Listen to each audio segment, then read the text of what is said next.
cycling program. And I'm not sure how much that's going to cost. Bill, do you know? That's $4 a month. They said they were going to charge us anyway because Wasatch is going to increase the fees to the cities. Okay. Actually, I did read something. Even the city manager basically gave notice of cancellation, but I thought it was just after recycling as well. Yeah, that's. Yeah, the article, the resolution that they posted, it was like, we're not going to participate in that way, but if you wanted to go, it's like a fee $50 for the first time. So it's not $50 just to go, it's before it was $8 last time.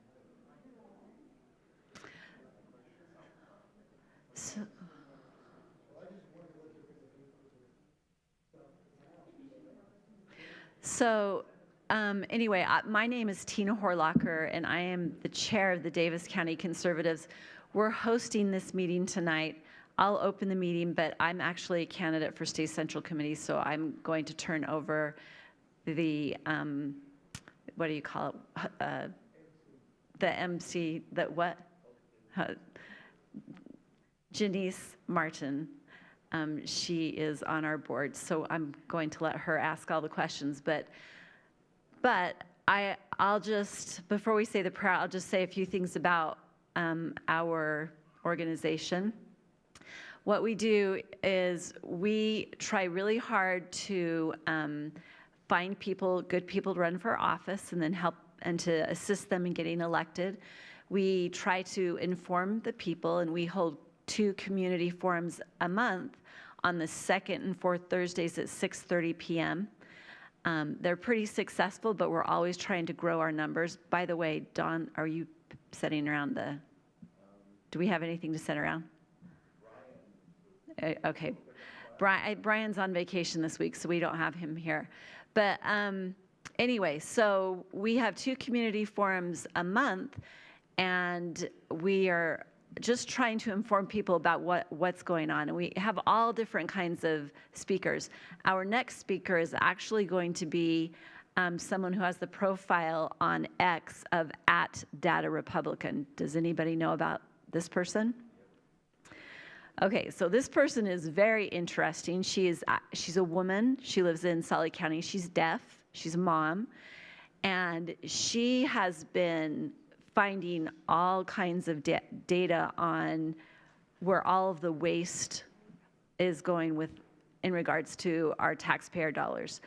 It's what, and Elon Musk and who's someone else? It's General Flynn, Mike Lee are always sharing her stuff because of what she's found. She's actually has a website where you can go and you can search different organizations and do your own research. It's absolutely phenomenal.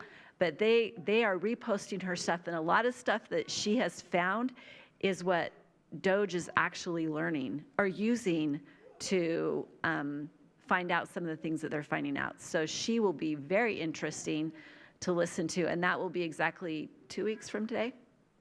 Is that exactly 2 weeks from today?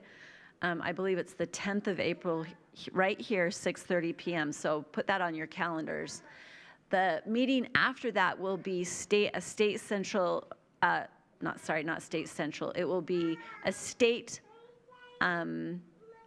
convention evening where we will have the candidates for state convention here speaking to state delegates. So if you happen to be a state delegate, you could also put that on your calendar.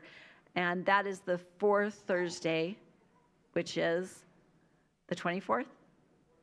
24th. I just added 14 onto 10. All right. So the next one after that, I haven't actually approved this on my board yet, but this gentleman's name is what? No, I tried for him. He's 3 hours away, and I couldn't get him. But I have to still approve this with my board, but I'm just going to put this out here. His name is, it's on my notes. Let's see if as soon as Richard gets here. Hi, Dave. Oh, thank you. As soon as Richard gets here, he can tell us the name for sure.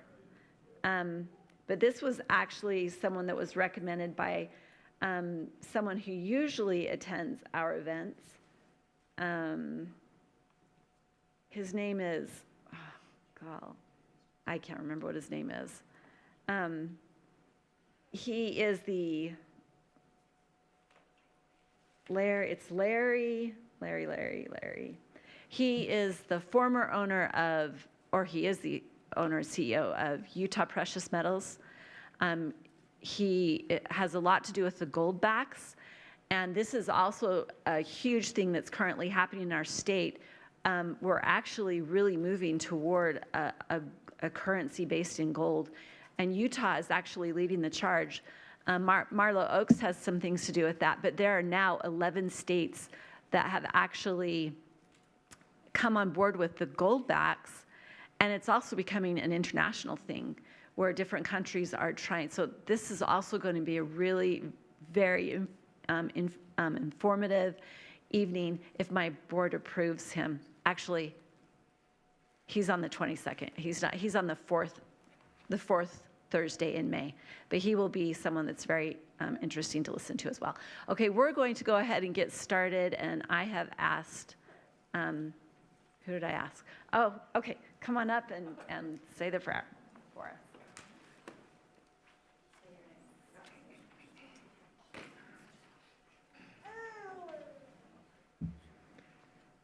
Our Heavenly Father, we're thankful that we're able to gather together this evening as friends and patriots and freedom fighters, and we're grateful for the candidates who have come to speak with the county delegates, and we pray that these candidates will do well and that they will be forthright in their conversations tonight, and we pray that the delegates who have come will go away feeling informed and motivated to participate in the county convention coming up. We're grateful to live in this choice land of America, and we pray that thou wilt continue to bless us. Help us to be free from bondage and captivity. Please guide us and direct us, and please bless this organization that we're a part of, that we can continue to grow and be successful and influential going forward. And we say these things in the name of Jesus Christ. Amen.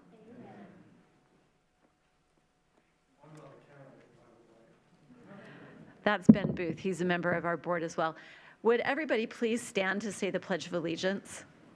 The flag's right over here. Ready, begin. I pledge allegiance to the flag of the United States of America and to the republic for which it stands, one nation under God, indivisible, with liberty and justice for all. All right, my good friend Janice Legler taught me when you're saying the Pledge of Allegiance to not say one nation under God, but rather to say one nation under God. And so I always try to say it that way. Okay. I'll let everybody know this as well. How many of you know that the legislature passed a bill to take fluoride out of the water? Did you know that? So the governor has not signed that bill, but it looks like he's just going to let him pass his desk so that it will go into effect. So we have that to look forward to. And we could talk about many things legislatively, but we will not at this time. And I'm going to open it up for questions one more time. Vaccine on food, as of last night, he had not signed that one either. Okay. Or the flag one. Or the flag one, yeah. So my gut tells me he'll probably just let things slide. Yeah. Through, Yeah, right here. I got an email from someone that's pretty active in keeping up on what's happening, and she said House Bill 263 passed during this session, and it's very important for our election transparency. Are you familiar with that? Yes. Because what it does, it makes a recorded video of the ballot, processing a public record for purposes of government resource access and management of the GRAMA. And right now, Governor Cox is getting pushback to veto it. So we all need to call him or email him and ask him to show that he really wants electoral responsibility. So if you add that in, that kind of might help him think about it. So I just think that's very important. Everybody knows that, because I wouldn't have known.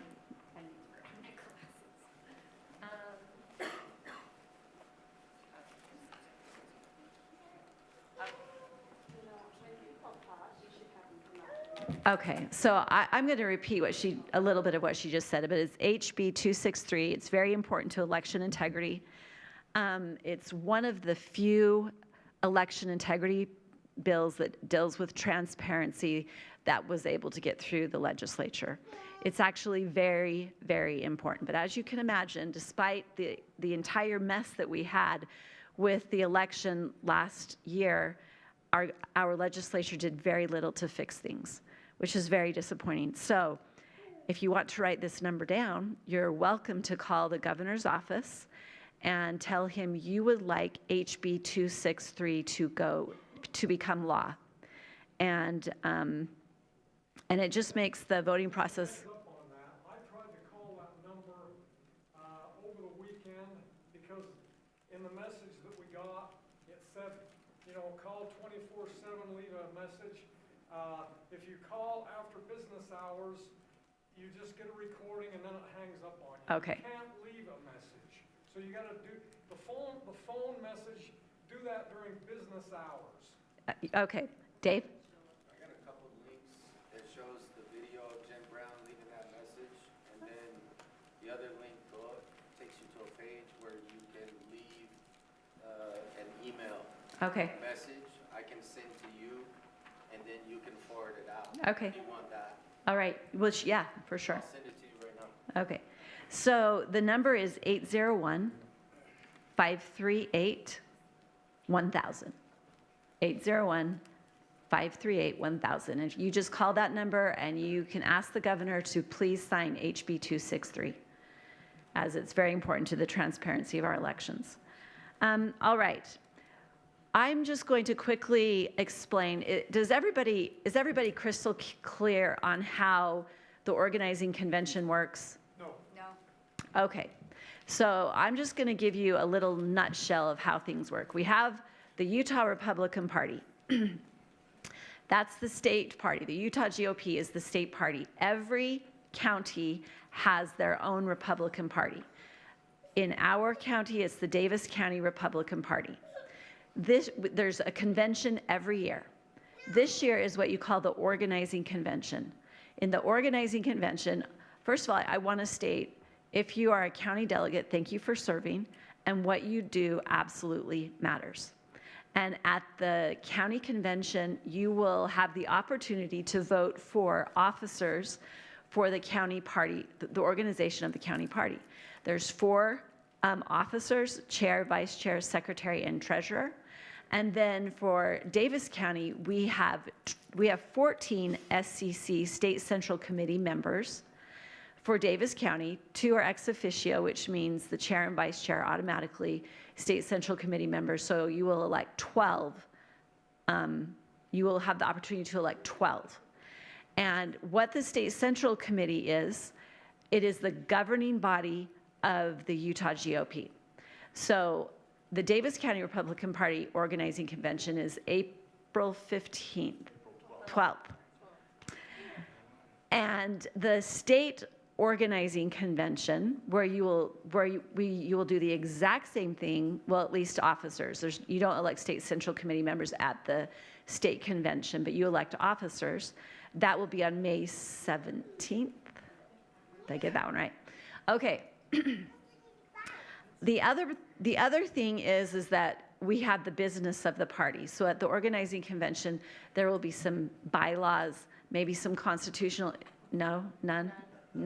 Oh, well, you guys get off scot-free this year. It'll be very easy. It'll be fast. So please don't let that stop you from coming, because it really does matter. And is anybody here a state delegate? Oh, awesome. So likewise, the state convention is also very important.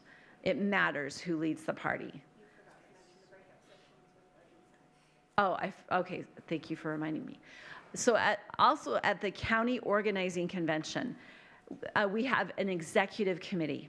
The executive committee is made up of Senate district and legislative district leaders. So those align with your Senate and your legislative district boundaries. So your district, you have a House rep, you have a Senate rep, and that is your district. And for each of those districts, you elect a chair and a vice chair, a legislative chair and vice chair, and a Senate chair and vice chair, and those make up the executive committee. Now, the executive committee is the governing body of the county party.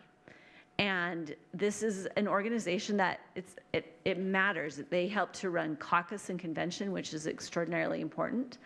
But they also deal with other issues relating to the party. They meet one day a month for a couple of hours to decide issues with the party.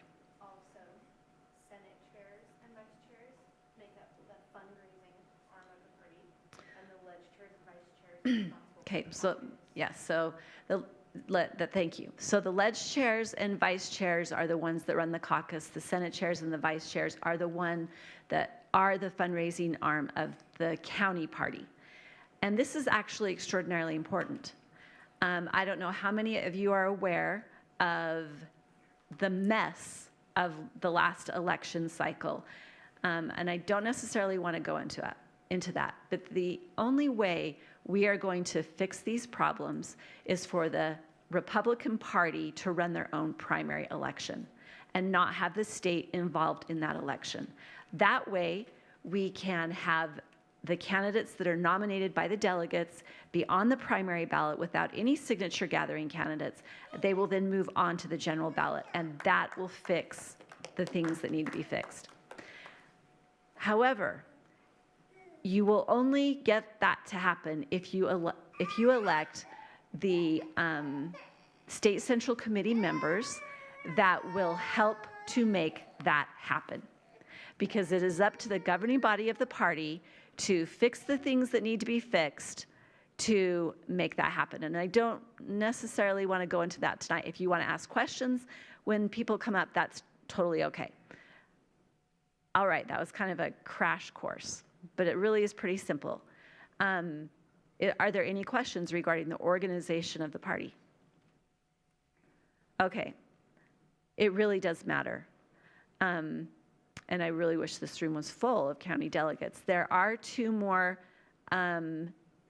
events where county delegates can come and vet. That's your job as a delegate, to vet the candidates. And these ones are actually run by the Davis County Republican Party, and they are on the 31st and 1st, which is Monday and Tuesday of next week, and they will be held. Mondays will be held at Bountiful Library. Tuesdays will be held at Clearfield Library, which is a terrible library to have it at.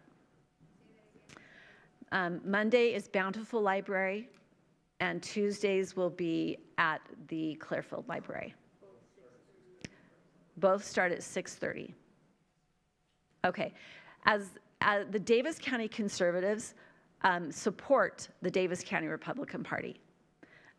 What we do, we want to support the party, all right? So that's kind of what we do. We inform people, we help find people to run for office, all kinds of office, help them to get elected, and mobilize people when we need to mobilize them. All right, so thank you so much for being here tonight, and I'm going to turn the time over to Janice Martin, and she is going to run the remainder of the evening.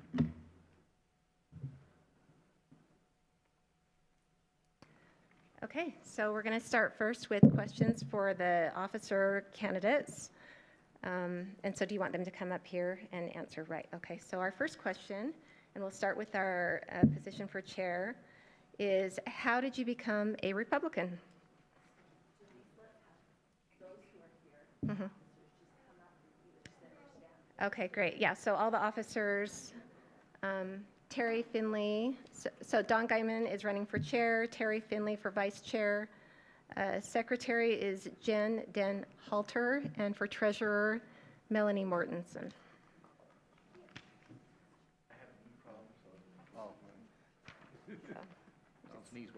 So how did I become a Republican? Yes.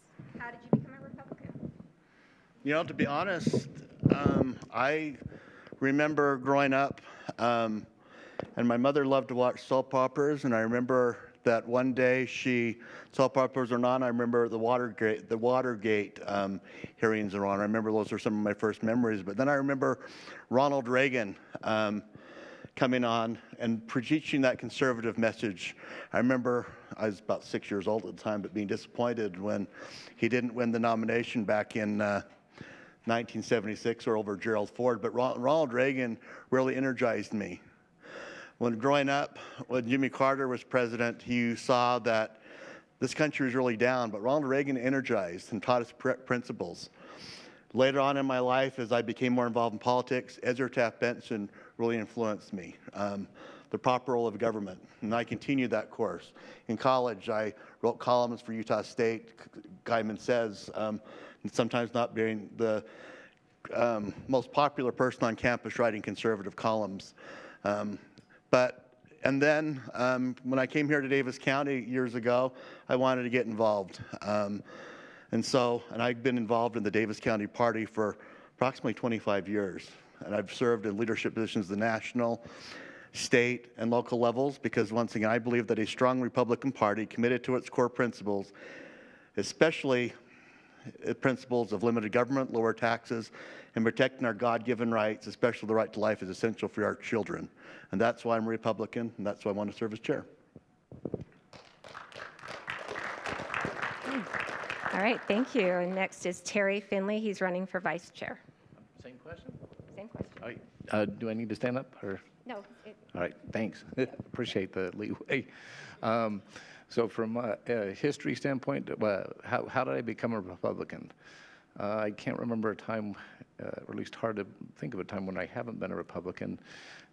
Similar to Don, I'm just a little bit younger than he is, but I remember President Reagan and how I felt about the country, and I was always involved in scouting as a kid. One of the things that we learned was citizenship in the nation, the community, and the world, and I felt it was important that we support and defend protect and defend the Constitution of the United States.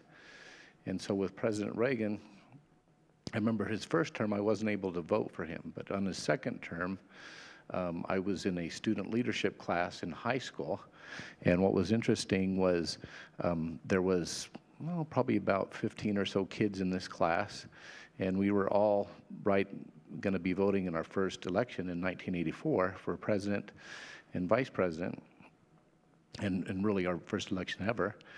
And I remember we had a debate in our class, and so most of the kids in that class, their parents were on the city council, and mine were not.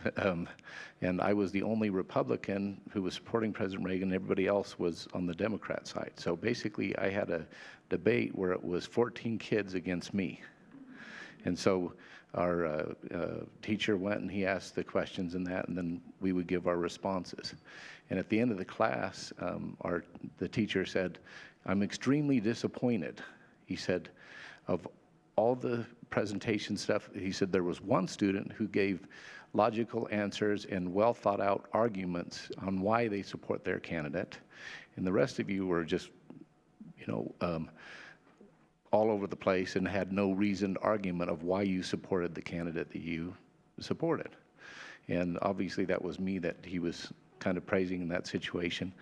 But it was interesting, watching that night and seeing all of the red on the map, with the exception of this one little dot in Minnesota, and he almost lost that state too. But I remember President Reagan being a principled individual, somebody that cared about the country, and that was somebody I wanted as president, and that was somebody that I wanted to emulate as a person, and I wanted to be involved. And so I've been involved with Republican Party politics since the early 90s, and have been involved in Davis County for several years here in various positions, and I'm very much about the work of the party. And so with that, that's kind of my background. Okay, thank you. And Okay, is Jen Denhalter here, running for secretary? And Melanie Morrison had emailed me. She is out of town, so she'd emailed me and said she would not be here. Okay. Okay, so next question for Dawn then is, why are you running for chair? As I said, I've been involved with the party since 1999. Was the state central committee and have served with under in elected roles or been appointed by at least 10 different Davis County chairs, and I've served in leadership positions at the national, state, and here at the county level. A few years ago, I stepped away because I was kind of burned out, and I devoted my time to the Davis County Conservatives and wanted to get this group started. But Yemi asked me to come back as the C&B chair, and I did that. But then I started to realize that I needed to get back into the fight. This is really a critical time in our party. You know, there are people who want to end the Republican Party the way it is in the state of Utah. And that's a real threat. We stopped them in 2017, but they've re-energized, and they want to come back and do it. I'm also realized that, I'll be honest, there are some legislators who are boycotting Lincoln Dinner and saying we're not going to participate because of SB 54. And I said, well, this isn't your party. This is our party. Everybody has a voice within the party. Whether you're an elected official, whether you're someone who just attends caucus, a delegate, you all have a voice and everybody is important. And throughout my time and my service, I've always tried to make sure that every Republican has a voice. Every Republican feels value. And so when I heard that, I said, you know what? And I know that the other party offers weren't going to run again, that I needed to step back in and be involved so we can protect our party, grow it, make it stronger. And that's why I decided to run for this office. Same question? Same question, yep. All right. Why am I running?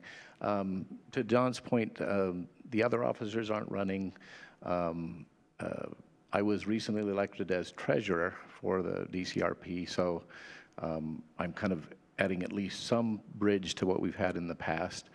I've been in precinct chair, county and state delegate, ledge chair for all up until about a month or two ago when I was put in as treasurer. So I've been able to see a lot of the aspects of the party, what works well, what doesn't work well. And I think where I add value is that I understand where, again, things are working well, where they're not working well, and that I can step in and say, okay, I think I can really make a difference, especially since when I was legislative chair, as was mentioned earlier, I think Tina mentioned that ledge chairs are responsible for caucus, okay? I personally think we did actually very well here in Davis County and in my area in particular, thanks to Bryce, who's our Senate District Chair in my area, and Aaron, who was my Vice Chair. All of ours in my section of the county went extremely well. But in that process, I learned a lot of things that I would say I would continue to do, called lessons learned, and things that I would do differently. Some of them were relatively minor, but all in all, we did good. So I think part of what I want to do is make sure I take some of that knowledge and pass it on to any of the ledge chairs that are coming in.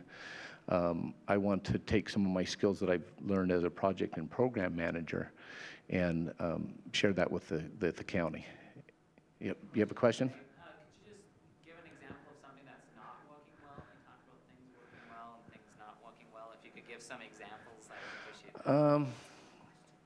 Well, I can give some specifics, like with caucus, for instance. So, like when we were setting things up, I try to logically think through things, and so I made sure that our caucus in the schools were set up so that when you came in, there were signs in different colors that would take you directly to your precinct. So if you came in, we'd say, okay, you're yellow 5 or whatever, and you'd go to that room, and they were clearly labeled, so it made it real easy. So come 7 o'clock, when people, we were supposed to get into caucus, I was sitting there like the Maytag repairman because everything was working really well. But one of the things I didn't do a lot of thinking on was there were 2 posters. One was to register in the state website for the Utah GOP. That wasn't working very well, okay? And then there was another poster which was kind of showing people where they should go and getting some other things taken care of. I put those things together, and in retrospect, I should have separated those. That's an example of something that didn't go well in caucus. Other things that I had that I would have thought about. Things that went well, we had paper backup to the state site. We had a backup in that if the state GOP site was not working, which it wasn't, that we could go to the state, have people look up their registration on the state site and then show that to prove that they were Republicans. And to me, that was important to have those backup processes in place. So again, those were things that worked well. Things that didn't work well, I think we can streamline some of our meeting processes. We still need to follow Robert's Rules of Order, but that's where I'm excited. I think Don's probably a little bit better in that area in the Robert's Rules of Order and those things than I am. But I think having somebody who has that knowledge and experience, that will help streamline some of our meeting processes, because we seem to get a little bit wrapped around the axle on some issues that I think should be able to be handled a lot quicker process. So I think that answered your problem? Yes, okay. that's great. So again, the reason why I'm running, I think I can make a difference. I know the insides of what we're doing, and I want to be focused on training our folks. Okay, thank you. And in order to get through all of the questions, and then if others want to ask questions as well, we're going to limit time. 1 minute? 1 minute? Okay. Do you think that's long enough? That is good. Okay. Okay, great. Okay, so 1 minute, and Tina's going to time for us. And next question is, what is your favorite Republican platform principle and why? My favorite Republican platform principles are pro-life principles, because life is our most fundamental right. Without the right to life, none of the other rights matter. That's one of the reasons I'm a Republican and a proud Republican, because we believe in the right to life. And I don't trust anyone who doesn't believe in the right to life with my other rights. Because once again, if they don't think I should have the right to live, how can I trust them with my freedom of speech, my right to defend my life, right to assembly, right to religion? So my favorite platform principle is our pro-life principle. Thanks, Don. I would have to say that I do agree with that, and I guess it's a little bit more personal to me. And if I cry a little bit, I apologize. But I was born in the mid-'60s. My wife was born a couple years before me, and she was adopted, and she was a result of an affair between a couple of individuals. I've helped her with her family history and found her birth father, and he says, I don't remember who your mother is. It was just a one-night thing. But I think if she had been born 10 years later, when Roe versus Wade was in effect, would it be possible that she could have been aborted? And I think if that was true, I would have lost my entire family and the things that make most importance in my life. My wife's wonderful. I love her a lot, and I can't think of what my life would be without her, or my children, or my soon-to-be grandchildren that are coming up. And the other thing that I remember, my wife and I, she had a miscarriage at one point, and it was later in the process. And I remember that I thought of that baby as being somebody that was a part of our family. And so losing that child, I couldn't see anybody intentionally going and doing something to cause the death of their child. And to me, I still see that baby as part of us. And so that's my input there. Thank you. Okay, next question is, what platform principle would you change? I can't think of any platform principle I'd change, but I'd like our legislators and individuals to follow the platform. I'll be honest, I'm really disappointed when we talked about the fluoride bill, when the people who represent me down in South Davis County voted to keep fluoride in the water, because just as with the right to life, if the government can force medicate you, what other things can it do to you? So I love our platform. You know, there may be things I would be willing to tweak, what have you, but I just wish more of our legislators would follow the platform. And keep in mind, in Davis County, I was the one who sponsored our bylaw, which requires individuals to state whether they support the platform or not. And I believe only once or twice our elected officials have stated they disagree with party platforms. So you can take whether they're being honest in that or not. But once again, I just wish more of our legislators and elected officials would follow our platform. Thanks, Aaron. I'm assuming she's not started the timer yet, so I'll give her a second. You get to use the time. All right. Oh, I talk fast.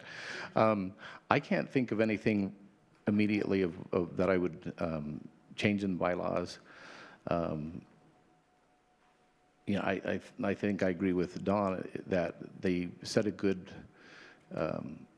foundation of principles that we need to live by. To me, as a Republican, I definitely support what's in our bylaws. I think there's principles that are fundamentals to what we are as Republicans, and I have been disappointed in our elected officials who are not following those. As Don mentioned, we had several that boycotted our Lincoln Day dinner that was held here a couple weeks ago, and that was disappointing because I'm thinking, okay, you want all the good that comes from the Republican Party putting that R next to your name, which stands for something, but you don't stand for what that is. And as Don and I, if we are elected, will be on the State Central Committee. I will support the Senate Bill 54 and those resolutions which help us to take back what the party is. We are a Republican organization. We are elected to represent the party as county, state delegates, as precinct leaders, and so on. And so with that, I think it's important to take that back.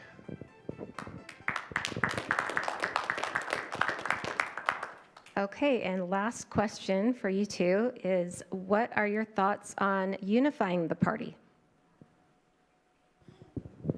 Unity can only be built upon correct principles. We can't necessarily get along with somebody who wants to take away your rights. You can't get away with somebody who hates you and tells you they don't want you being part of the party. But we need to unify around our platform. And as party chair, I will promote our party platform. One thing I'm going to also unify around is us following our bylaws. One of the things people forget is when the people go gather signatures in January, they're violating our party bylaws. And all too often people come to your house and say, no, I'm here on behalf of the Republican Party. Well, when was the last time a Republican Party official stood up and made a video and email telling people they're violating our bylaws? That's one thing I intend to do when elected chair is I'm going to make videos, send emails out basically encouraging people to not sign these signatures and to tell them that these people aren't representing the Republican Party and are violating our bylaws here in Davis County. But we just unify on correct principles. Okay, your thoughts on unifying the party? Yes, I think one of the principles that Don's stating is and a foundational principle in our Constitution and our right is the right to free speech. But I think with free speech also comes the obligation and the necessity to listen to each other. I know we don't listen, or I know we don't agree with each other 100%. My wife and I have been married 33 plus years now.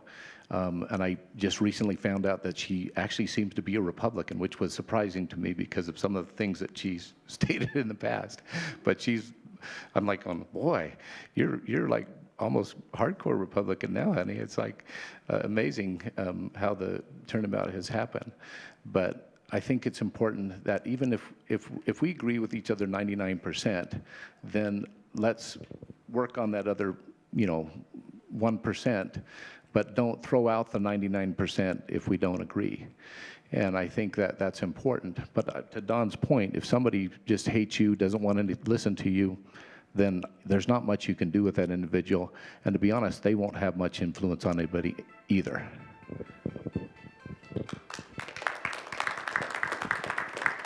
Okay, thank you. And then again, just so everyone remembers their names, this is Don Guyman running for chair and Terry Finley running for vice chair. So thank you.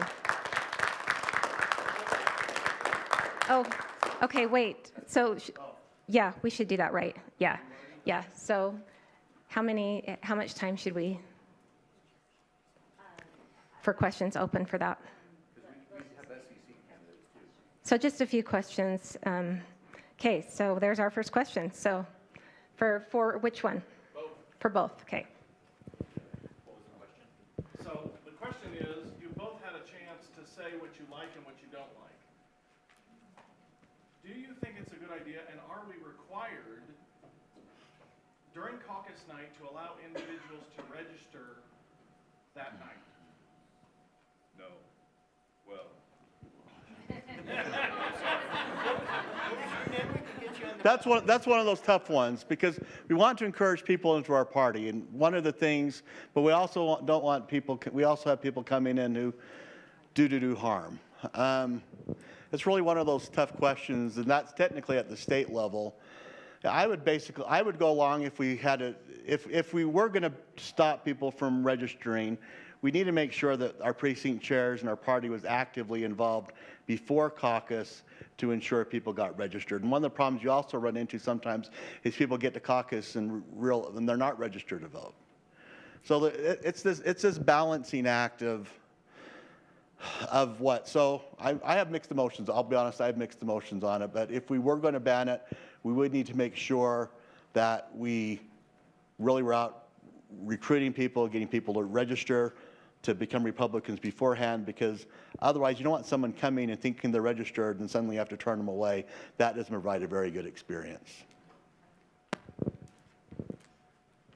Yeah, this one's a difficult one.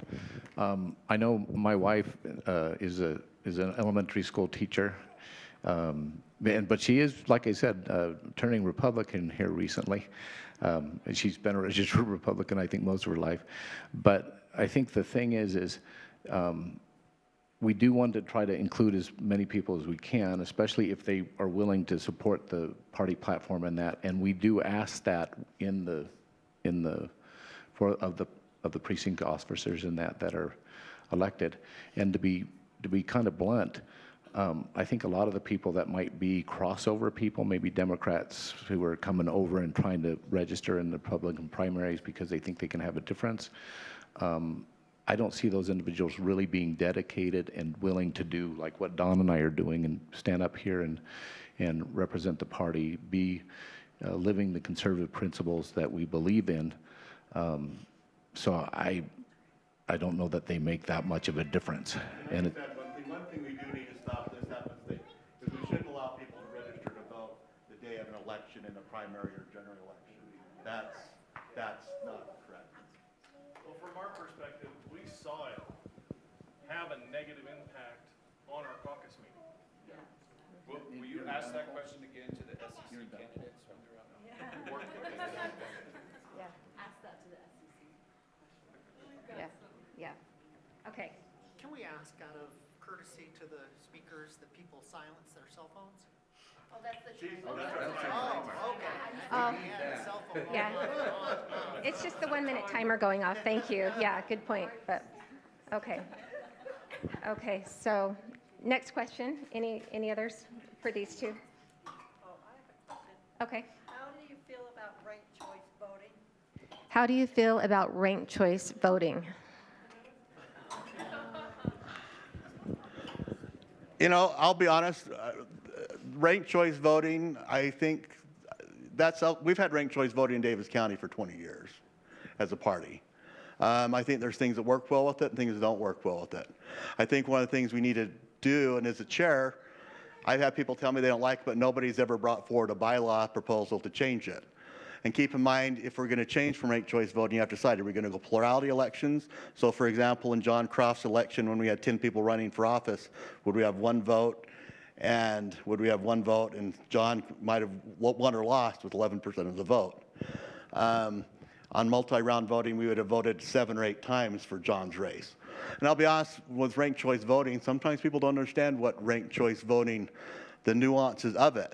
You know, I was talking to a gentleman 2 or 3 weeks ago who was maintaining in Jason's election that he said, I didn't vote for him. I'm like, I counted the ballots in that race. Your vote always counted for him all the way through because you placed him number 1. And so there's also so ranked choice voting also gives you the option of paper ballots, and so you can go back and check an election. For example, in the county commissioner race, we were able to go back and recount it. So if we want to have a vote on it, I'm happy to have a vote and facilitate it and have it, but no one's brought forward any change in 20 years since they implemented it. Okay, thank you. Yeah, like Don said, ranked choice voting, there's some pros and cons with ranked choice voting. I was one of the people counting ballots in a certain individual who's back there, John Cross race, and he did win, and I was very happy with the outcome of that particular ranked choice election, and I think we're well served by him in the county here. But I know of other instances where that doesn't necessarily turn out as good as you would like. So honestly, it's a 50-50 type of thing. Sometimes it's good, sometimes it's not good. There's good things about it, not so good things about it. Again, it'd probably be something we'd have to bring up and change our bylaws to accommodate a change in that. And if so, we'd have to determine, is the change better than what we have with ranked choice? I guess that's just something we'd have to debate as a party.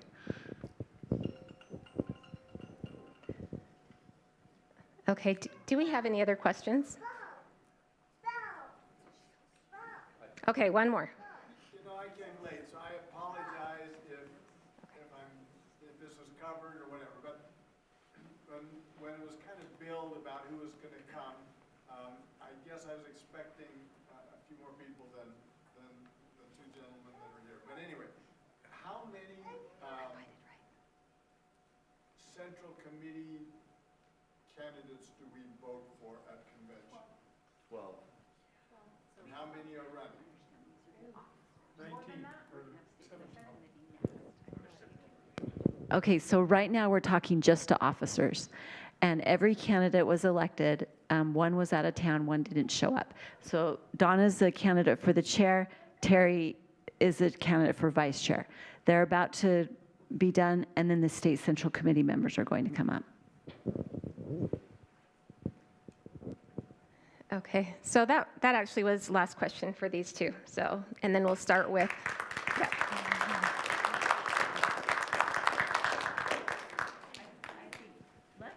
Let's move this. Okay. And let's put these chairs back. How about after? Do you want this moved too, or leave that? Yeah. Okay. That by you, and you can Oh, pass it down. perfect, perfect.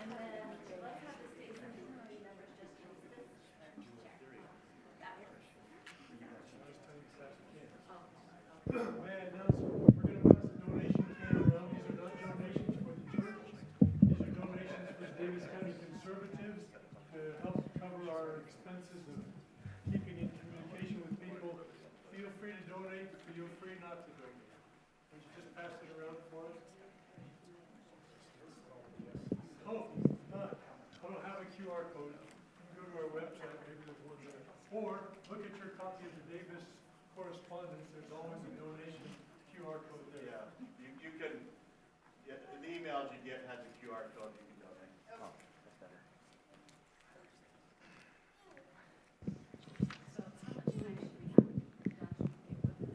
Oh, do you want me to? Sure, I'll go. What we do with that? Okay. 30 seconds. 30 seconds for introductions and then.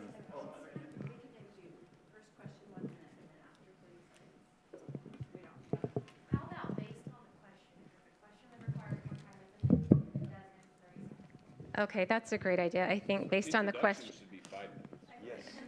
Yes. No, we'll be here all night. No way. Okay, so, and we're going to move from, we'll start with Jen on the end and move this way with the questions, okay? All right, and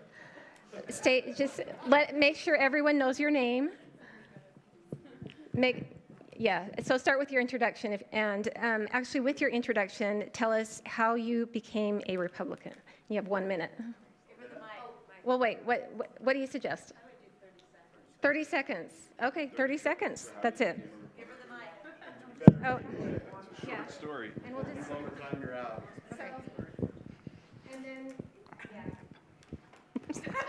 Hi, my name is Jennifer Garner. I have served on the State Central Committee. This will be my second term. There's unfinished business that I'm ready to get to. We have unfinished business because conservatives did not have the majority. With the movement happening in other counties, I think we're going to have the majority, and we're going to get some exciting stuff done, and I just can't wait. I became a Republican when I saw how Republican principles stabilize communities, help people understand our own responsibilities, and I've seen people's lives change just by deciding, okay, this is my responsibility, and I have every. Thank you.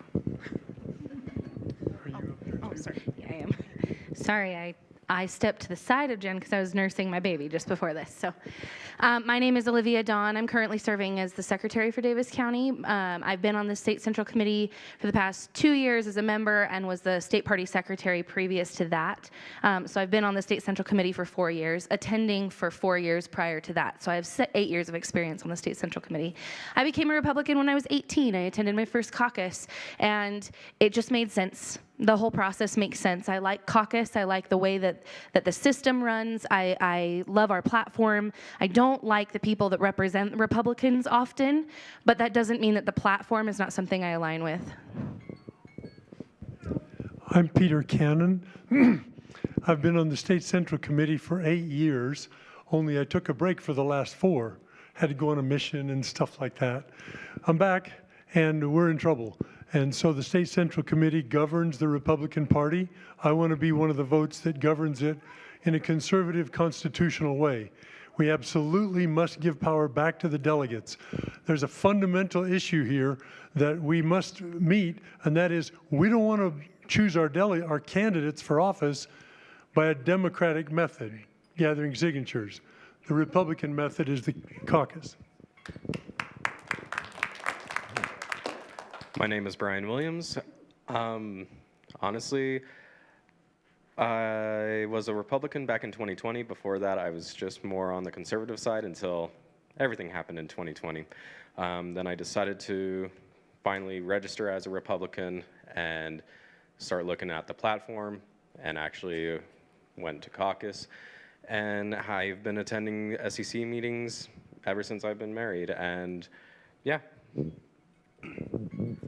I'm Tina Horlacher. I have been involved with the party for a very, very long time. I figured out I was a Republican when Ronald Reagan was president of the United States, and I felt like the country was a much safer place. I have served as the chair of the Davis County Republican Party. I've been on the State Central Committee for 8 years, and was very instrumental as a chair with my executive committee and also with the State Central Committee in really moving the needle and getting rid of SB 54 until we were labeled as the Gang of 51. I'll try to tell the rest of the story in my other answers. Hi, I'm Susan Lee, and I am currently a Senate chair and also the Lincoln Day president, which means I was in charge of running the Lincoln Day dinner, which I hope those that came enjoyed them the last 2 years. But I didn't do it alone. I did it with a great crew.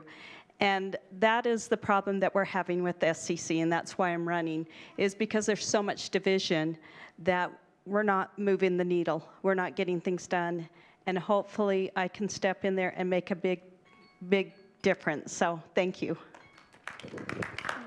Hi, my name is Bershana Barfus. I've recently been caucus vice chair, so if you have any complaints, please let me know so we can do better next year.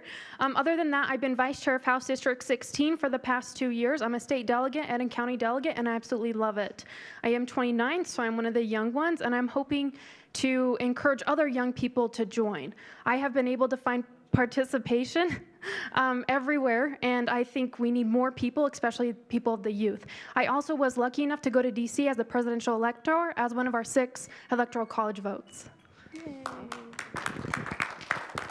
Okay, my name is Becky Hope. And I have been on the SEC the past 2 years. That was my first term, and I still have so much more to learn, but it was really exciting, and I've worked with all of these people the last 4 years in grassroots efforts. And I'm also precinct chair, and I'm a state and county delegate, and I was born a Republican, but I became a conservative in 2020 when I realized that something was wrong as I began to fight for my children and public education.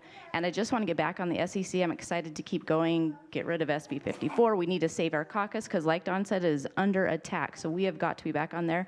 I'm also excited for who's running for chair. So. My name is Jennifer Savage, and I moved here from Germany when I was 12. I actually didn't become a citizen until April of 2000. So I honestly don't remember when I became a Republican, but I became a very active Republican during COVID because I saw what was happening, and I hated what was happening in education, and so I actually ran for school board, and I started getting involved, and I ran for vice chair, and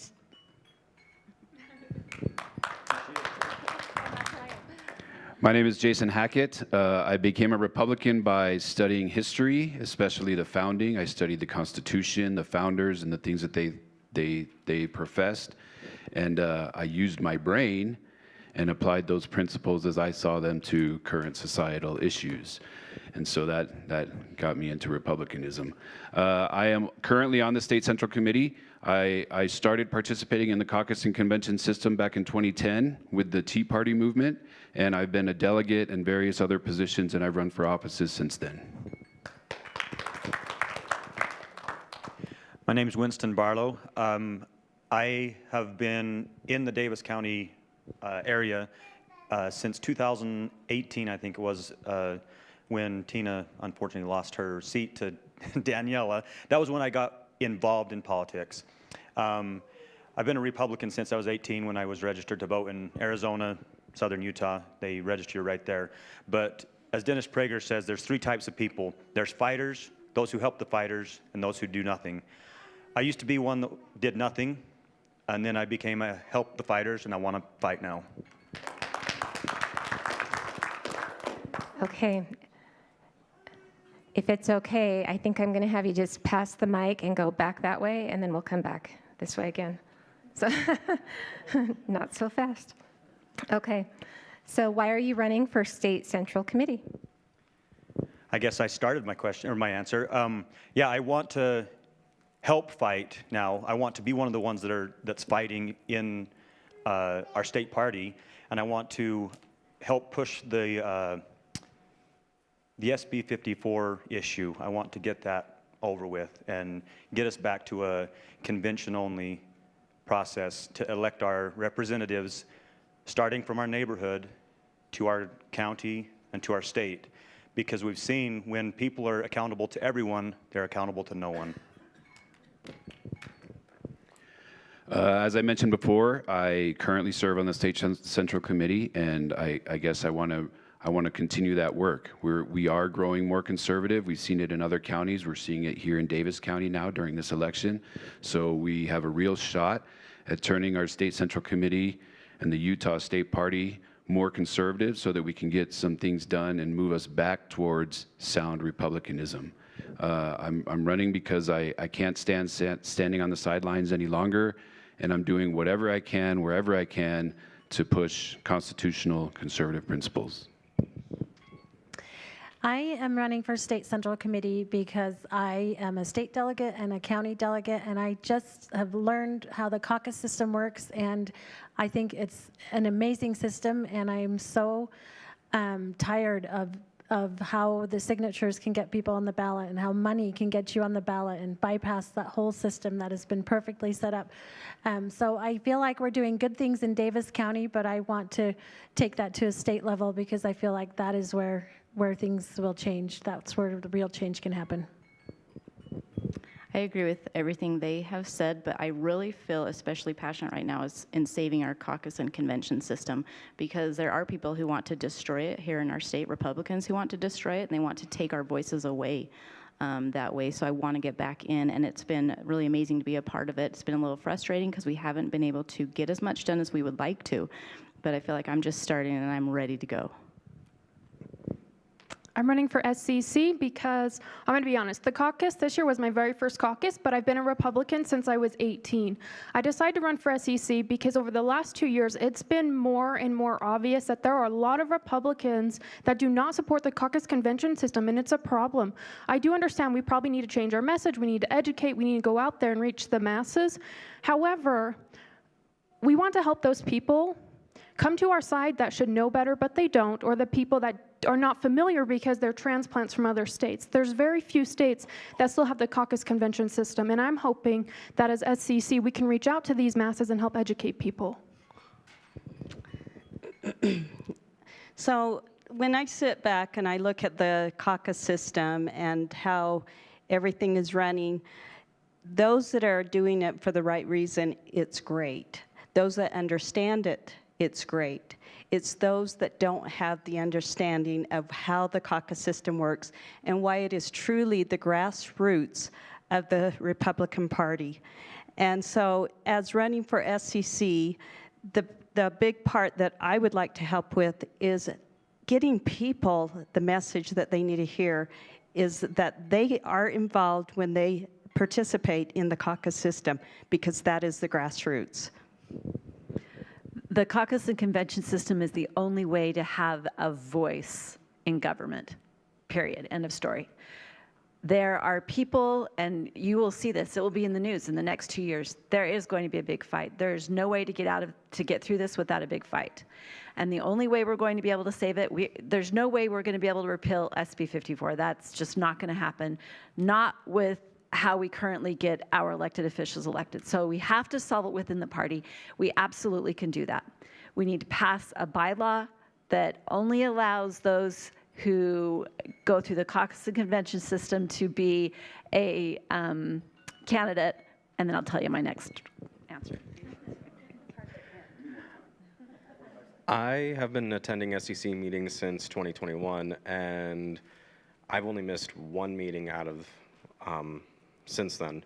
And since attending, I have noticed people manipulating the system in either not attending or trying to cheat bylaws and just deceiving people. And I'm not into that. I find it very inappropriate. I love our caucus system. I think we need to be more involved, and this is what I want to do. I want to be in the State Central Committee because our founding fathers gave us a republic.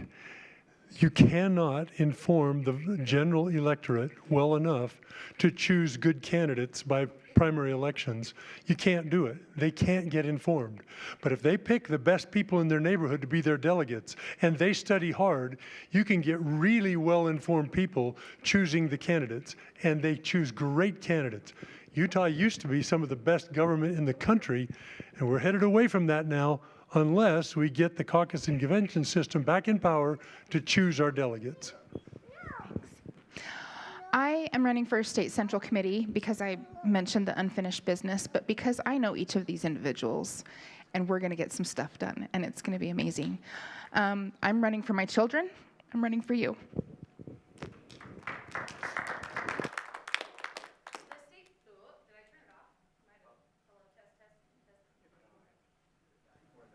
Hello? Oh, there we go. I thought I might have hit the button underneath. The State Central Committee is the governing body of the state party. So that means that you have a responsibility to create a platform, to cultivate and educate on that platform for the entire state Republican Party. You also have dictates within the bylaws and managing the Constitution to make sure that we're following our rules. And if there are rules that we don't like, then we can change them. I want to be a part of that process. I've been able to be actively involved since I was 18, and I'm 33 now. So there's a lot of years where I've been able to see how things need to happen and make plans and work with others to make sure that they do happen. And then I also have my 2 kids that are the reason that I do everything.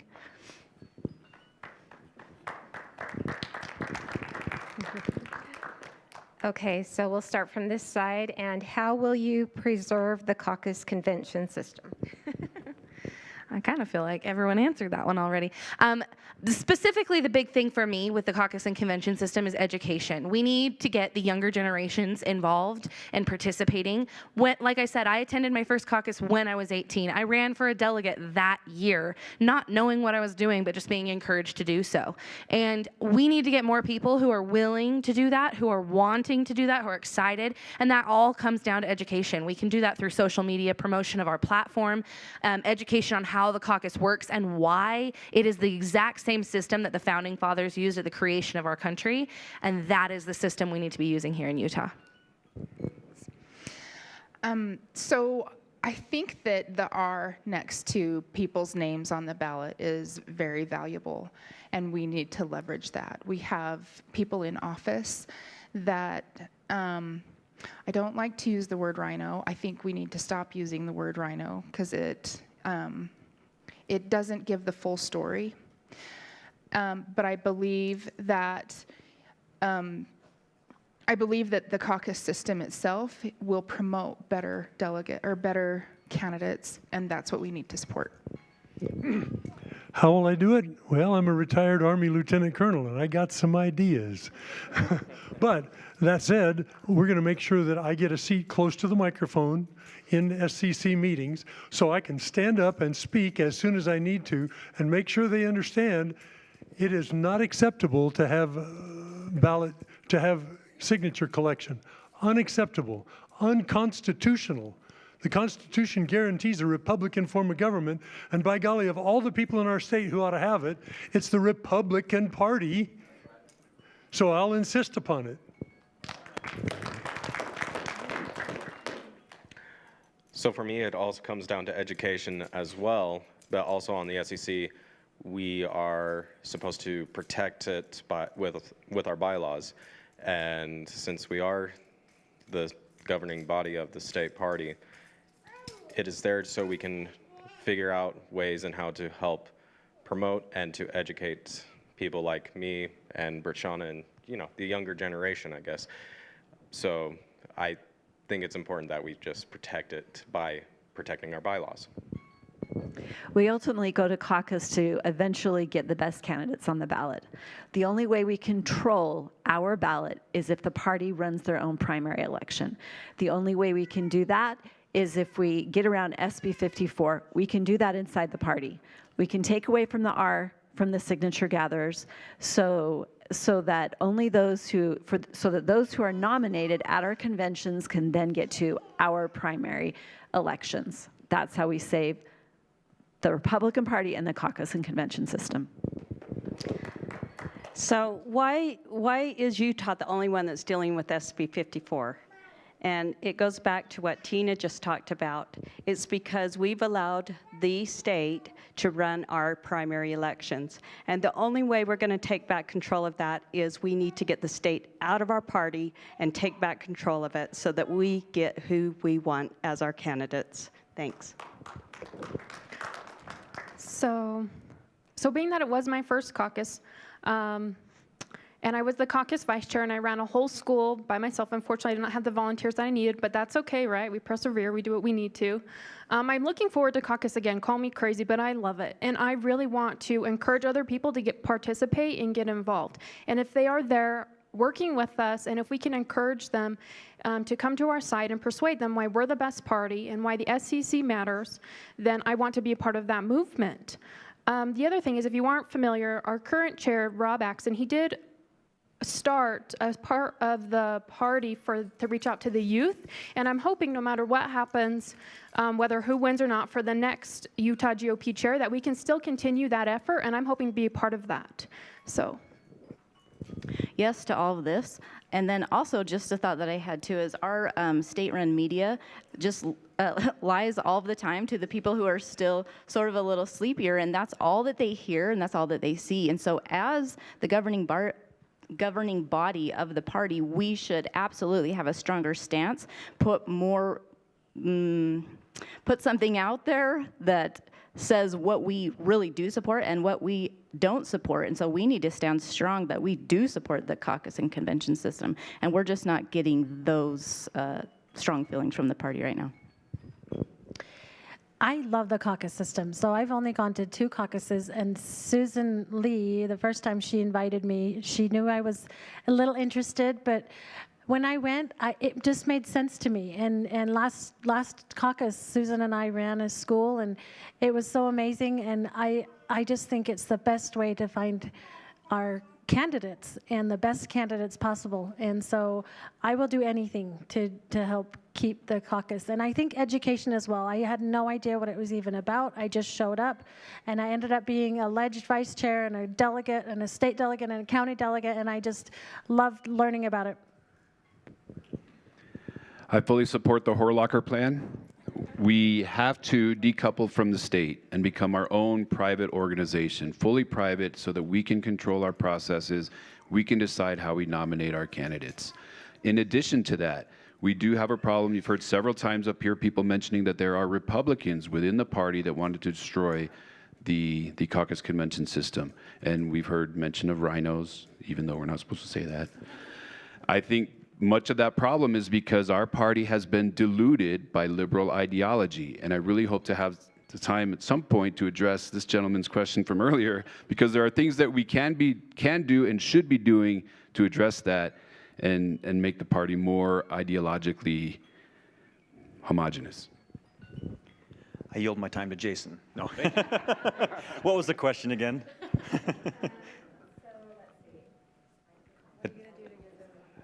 To support the caucus system, is that what it is? Participate, honestly, and I think every single one of us are doing that. We got a fantastic commissioner in John Cross because we went the caucus route, and he dominated and won by 60-something%, which is amazing. But honestly, like everyone's been saying, messaging. We can't be a bully when we're telling someone how this works, and then also fundraising. I'm trying to put my money where my mouth is. I don't have a whole lot of extra cash, but I try. And that's what I think where we need to be going.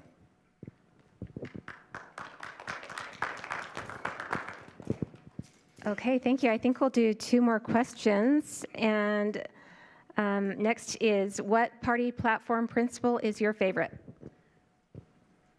I pull it up.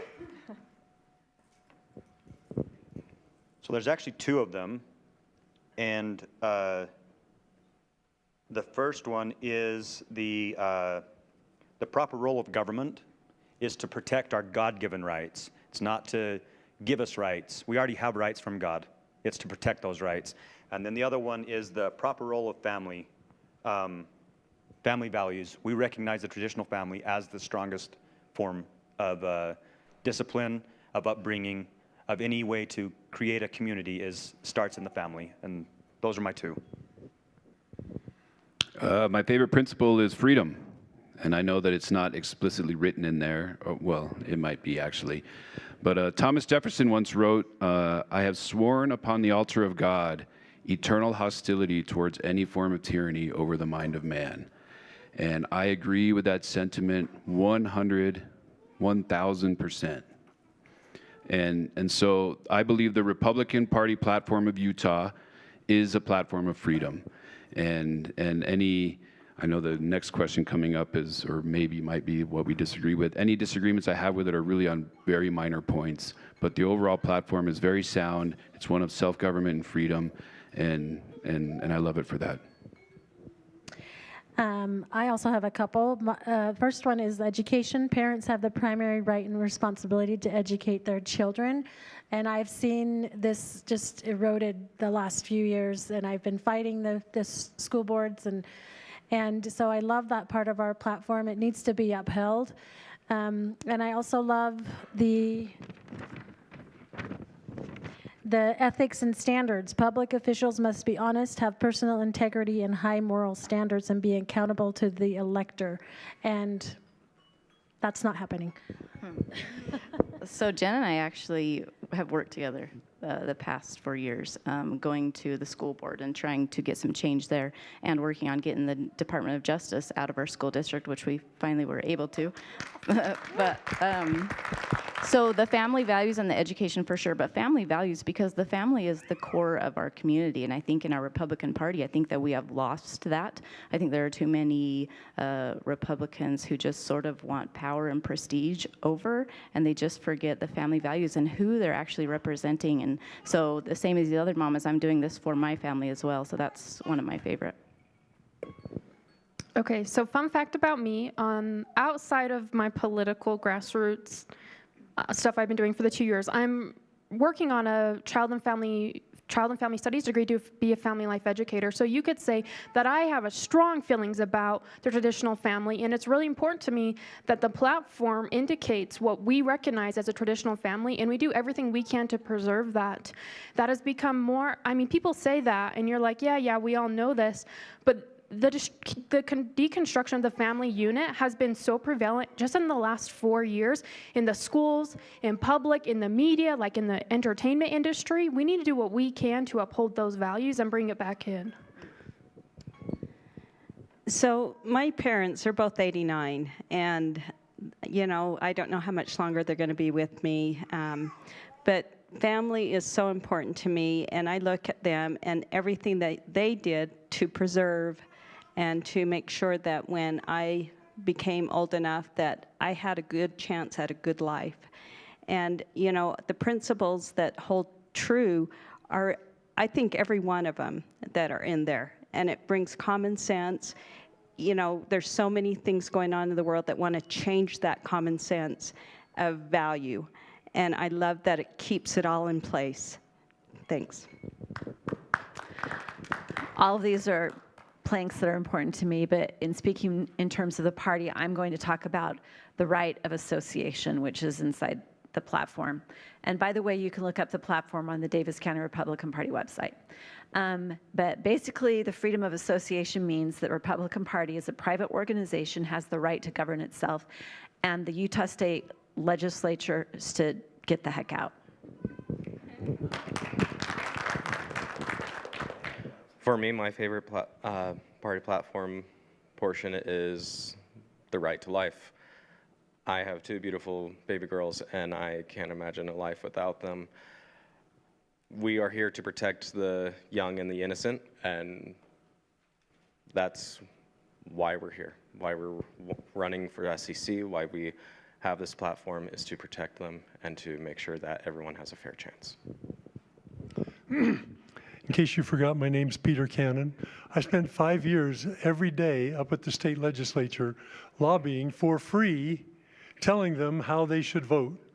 During that time, I would take with me a copy of the state party platform, and when they violated the platform with one of their laws, I would go up and testify in the committee meetings and read to them the section of the platform which they were violating.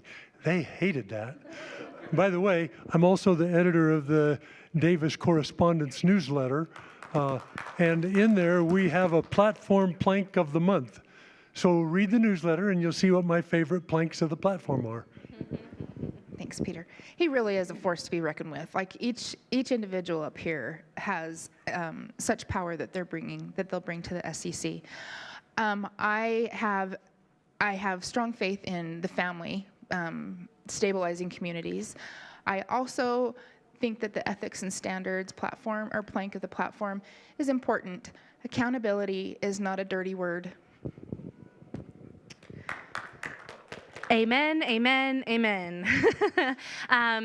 Many of them that I wanted to highlight have been addressed, so I just want to focus on the plank about self-defense, specifically having been in situations where I was in danger and I was in a place that did not allow for me to have things at my disposal to protect myself the way that I would have wanted to. I have had that specific experience of being harmed because I was unable to protect myself.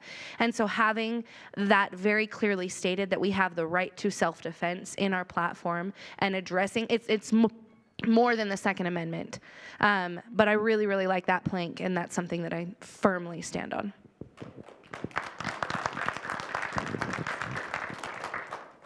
Okay, and last question, I think, before we'll open it up to anyone who wants to ask from the meeting tonight. So, excuse me. So what do you think is the greatest threat facing the Utah Republican Party?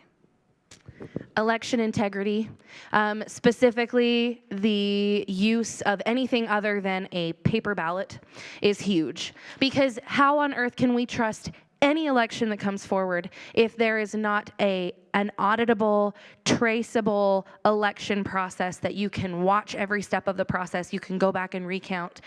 I ran for re-election 2 years ago as state party secretary and lost with very questionable results.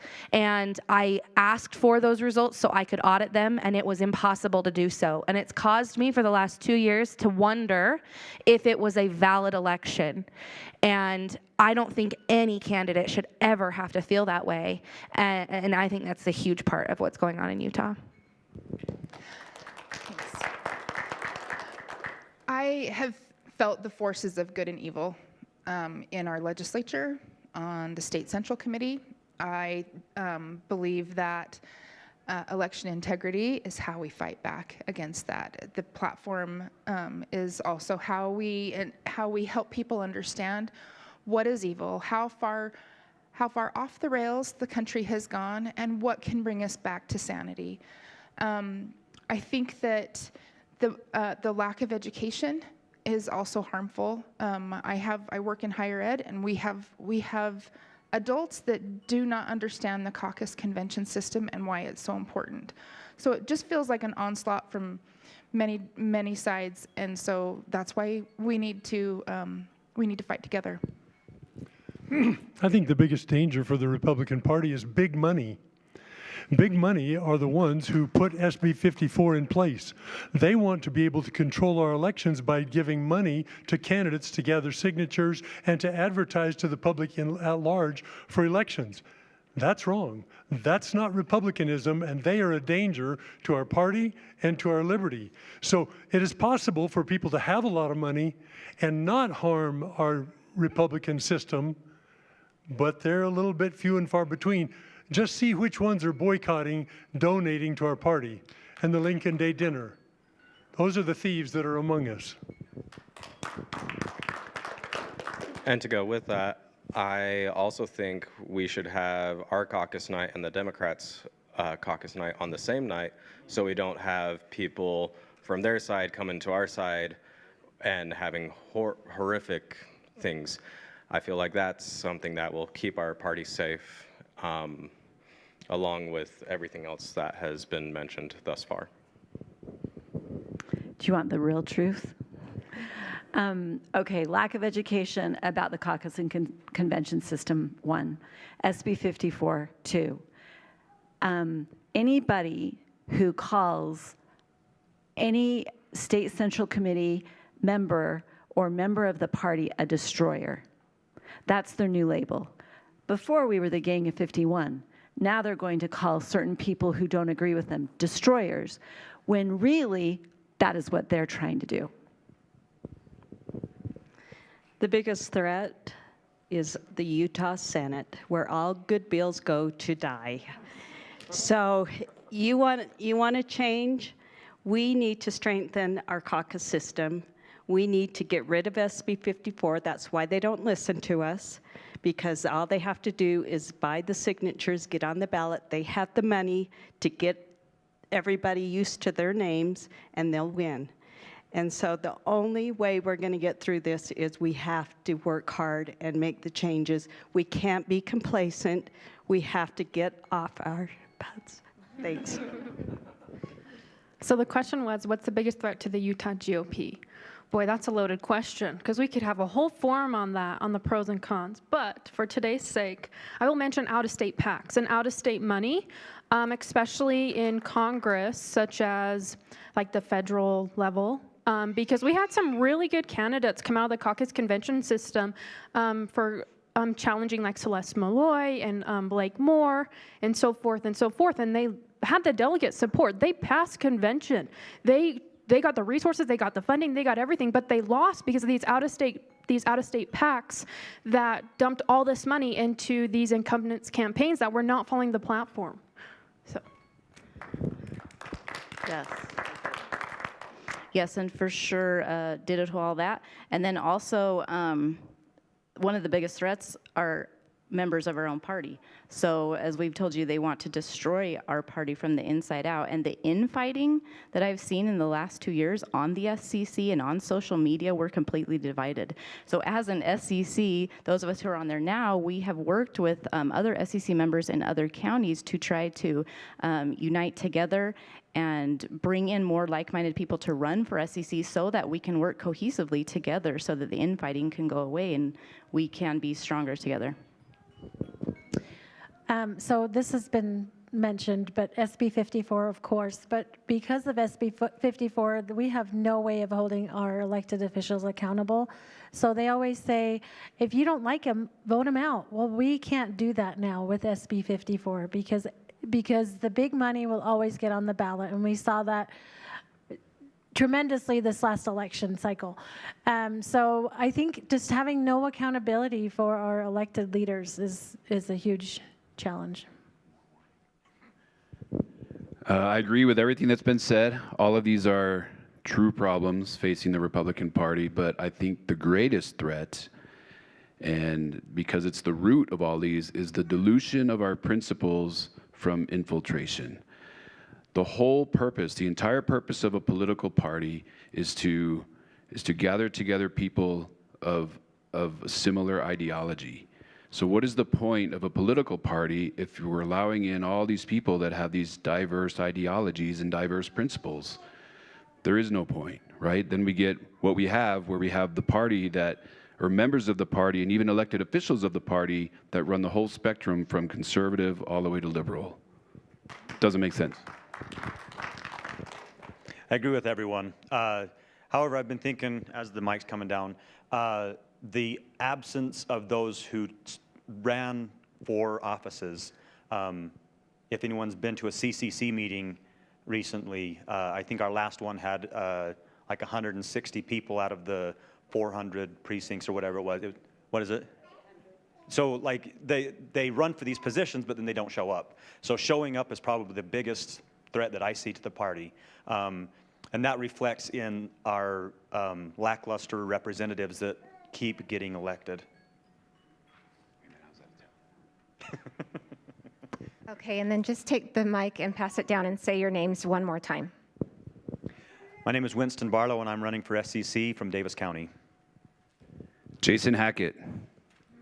Jennifer Savage. Becky Hope. Roshana Barfus. Susan Lee. Tina Horlacher. Brian Williams. Peter Cannon from Farmington. Jennifer Garner from Layton. Olivia Dawn. Okay, and do we have any questions? Dawn? I guess this would probably just be a yes or no answer. How about, wait for the mic. Sorry. So this could probably just be a yes or no answer. Bylaw 8 was a bylaw which would have removed people who gather signatures and removed their party membership. We kept it by one vote in 2019, and I think the legislature would have repealed SB 54 in 2020 if we would have kept, we'd have had a chair that would have enforced Bylaw 8. Would you vote to reinstate Bylaw 8? Yes.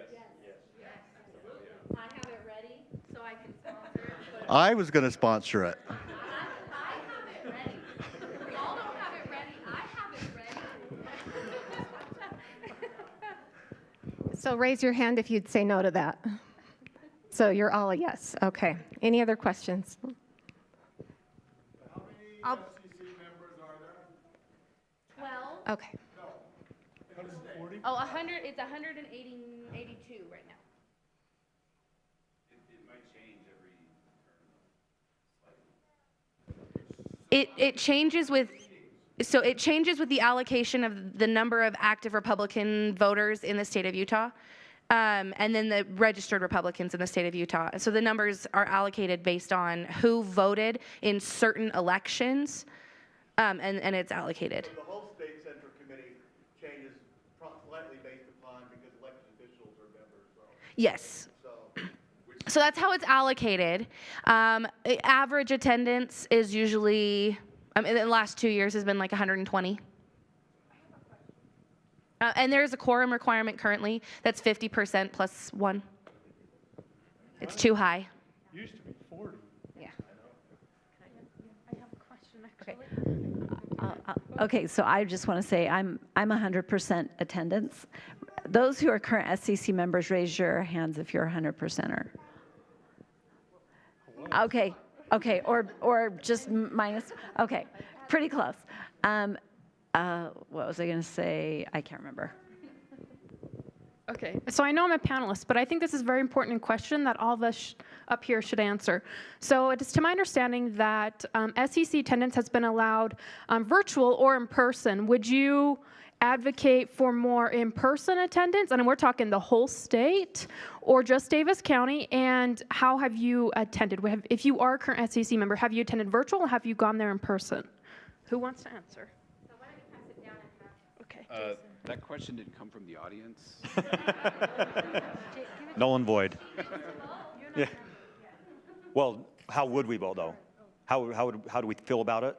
Like, and have you if you are current. So I think it's very important to be there in person because I've heard that people will basically have their Zoom on mute the whole time, and then when a vote comes up, they'll vote real quick and then just be absent basically except for a vote, which is I think is disrespectful to the rest of the quorum.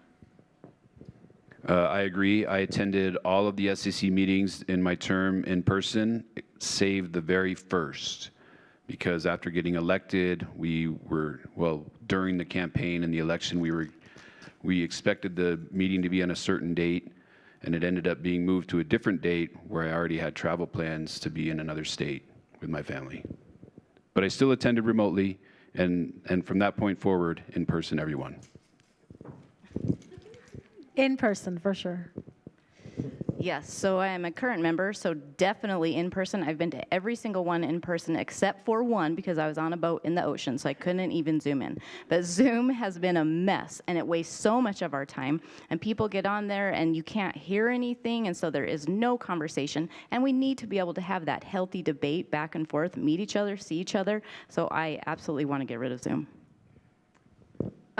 So if I'm fortunate enough to get elected at SCC, as I hope so, I'm going to attend every meeting in person. I'm going to do what it takes to be there because I feel like it is so important.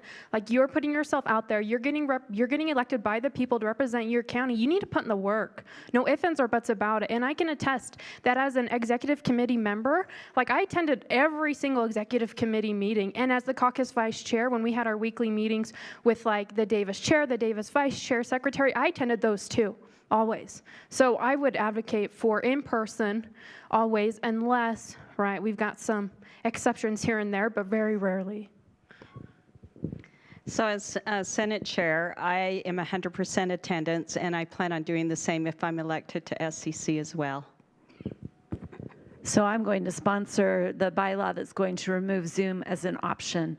With the first term I was in, there was not a Zoom option that came in during COVID. It also came in, during Derek Brown, and anyway, long story, it was really not, it was not a real vote because we didn't have the right to vote that way anyway. But I have attended all in person, save one where I was in, 8 years, 100% attendance, except for 2 meetings, both of which I attended online. And one was in England, which meant I was up all night long for the meeting. And most meetings, first term, we would have 8-hour meetings, but then the time got changed to 4 hours. So between wasting all of our time on Zoom, we have very little productivity. So if there's a change, if there's a motion to change quorum, at the state convention, please vote in favor of that. So I've never been on the SEC, but I've always attended because I want to know what's going on. And since 2021, I have had 100% attendance. except the very first one where I was on my honeymoon. Yeah, it was a good reason. I think it's very important to be there in person. You're able to interact more, you're able to see what's going on, and it just makes a lot more sense to be there in person. There are 3 levels of quality attendance. One is you do not attend at all. The next one, which is almost as bad, it's the COVID-restricted, non-freedom-loving method of Zoom. It's barely any better than not being there, and it wrecks it for everybody else. Plus, I never missed one meeting in 8 years on the Central Committee. I was always there, whether they held it in St. George or in Logan, I was there. I have 100% attendance. I stayed for the whole meeting. I voted on all 14 bylaw changes, and I attended in person every single time. It's important to understand the problems that Zoom has brought. We never start a meeting on time because it always takes longer. We have like a minimum of an hour late to start. Leadership has also used it to cut people off when he disagrees with someone. He has cut Olivia's mic when she was in the middle of an argument. And also it has been used to miscount votes. And Olivia is also great at calling for a count, and she has overturned a couple of votes based on actually having to hand count people instead of going by visual. So it's been really important it will be important to get rid of Zoom.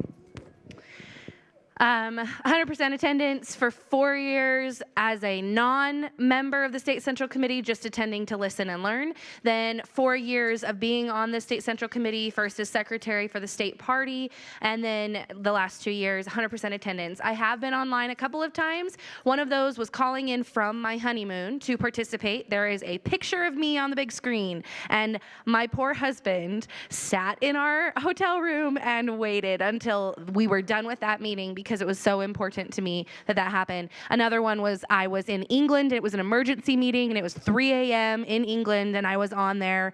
I think it started at 2 a.m., and I was on there till like 4 or 5 a.m. It was a long meeting, and I was up all night long. And then one more thing, just really quickly.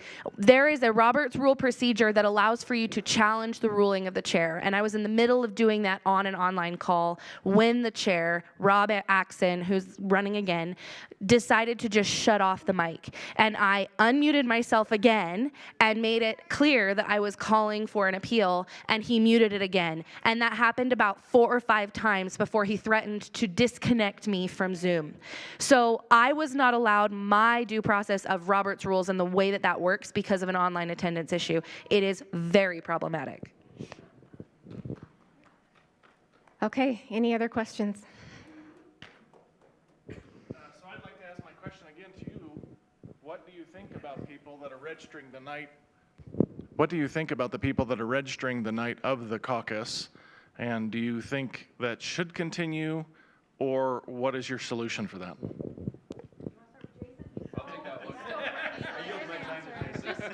We're all ditto to whatever he says.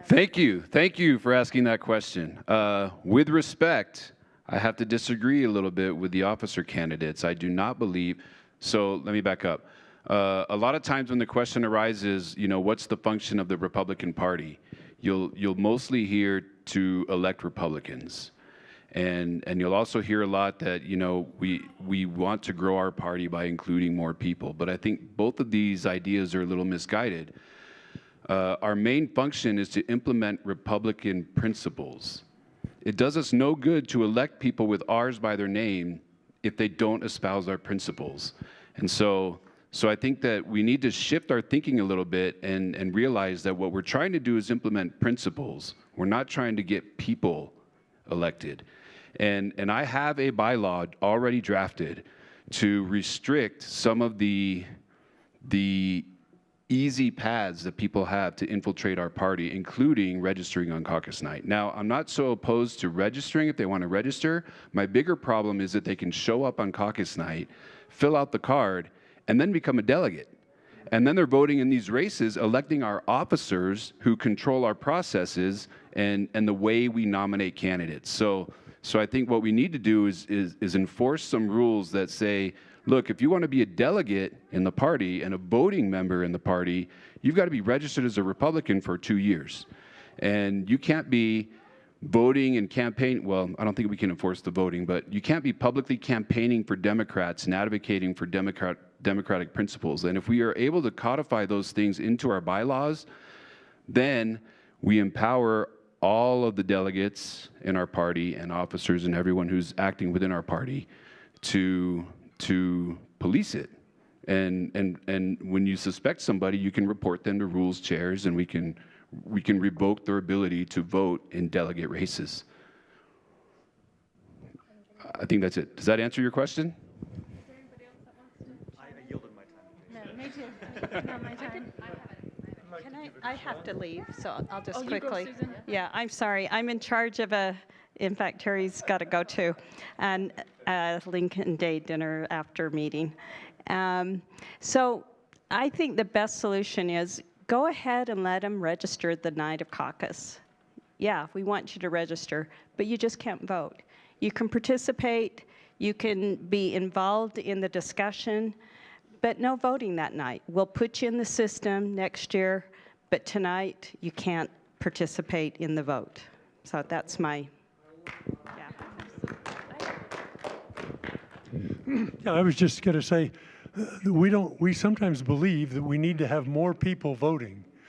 We don't need more people voting. What we need are more people who are better informed.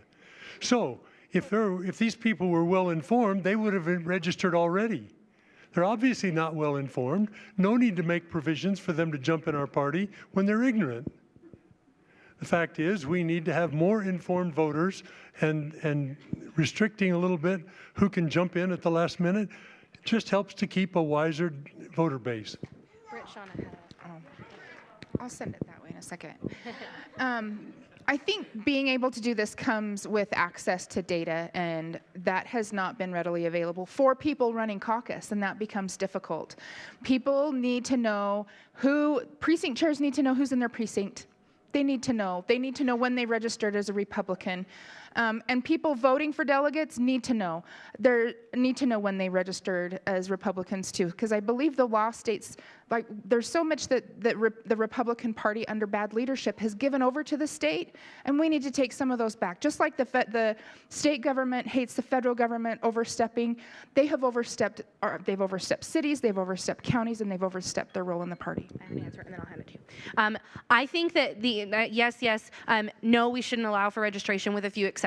One, if you're 18 that year, you haven't registered, then absolutely, let's register, let's get you involved, let's let you participate and vote in caucus that night.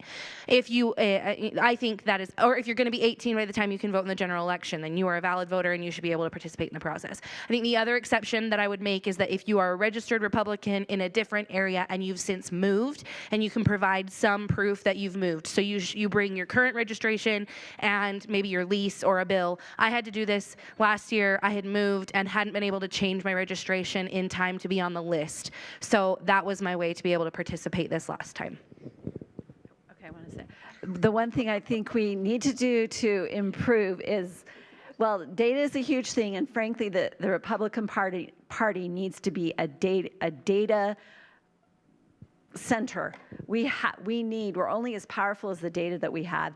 And unfortunately, the people in control right now, the Republican Party, are the ones sharing the data with Lieutenant Governor's office. That's not okay.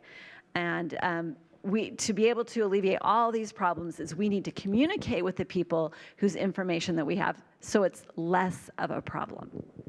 Perfect. So the question is, should we allow people to register as Republicans the night of caucus, correct?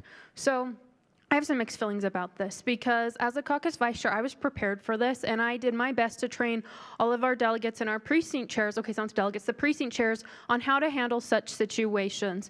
But I also noticed that we came across the problem that our precinct chairs we're not allowed to have data entitled to them about their neighbors. And I don't mean data like social security numbers, super important information.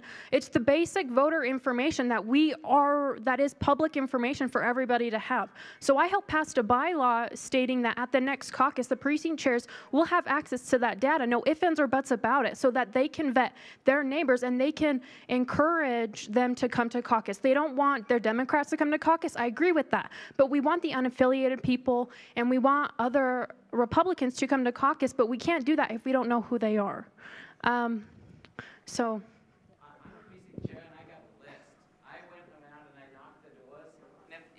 Do we have time for another question? Because this is I'm conflicted on this question, so I'd like to really hear your points. I was elected the first time, there was 2 people who showed up.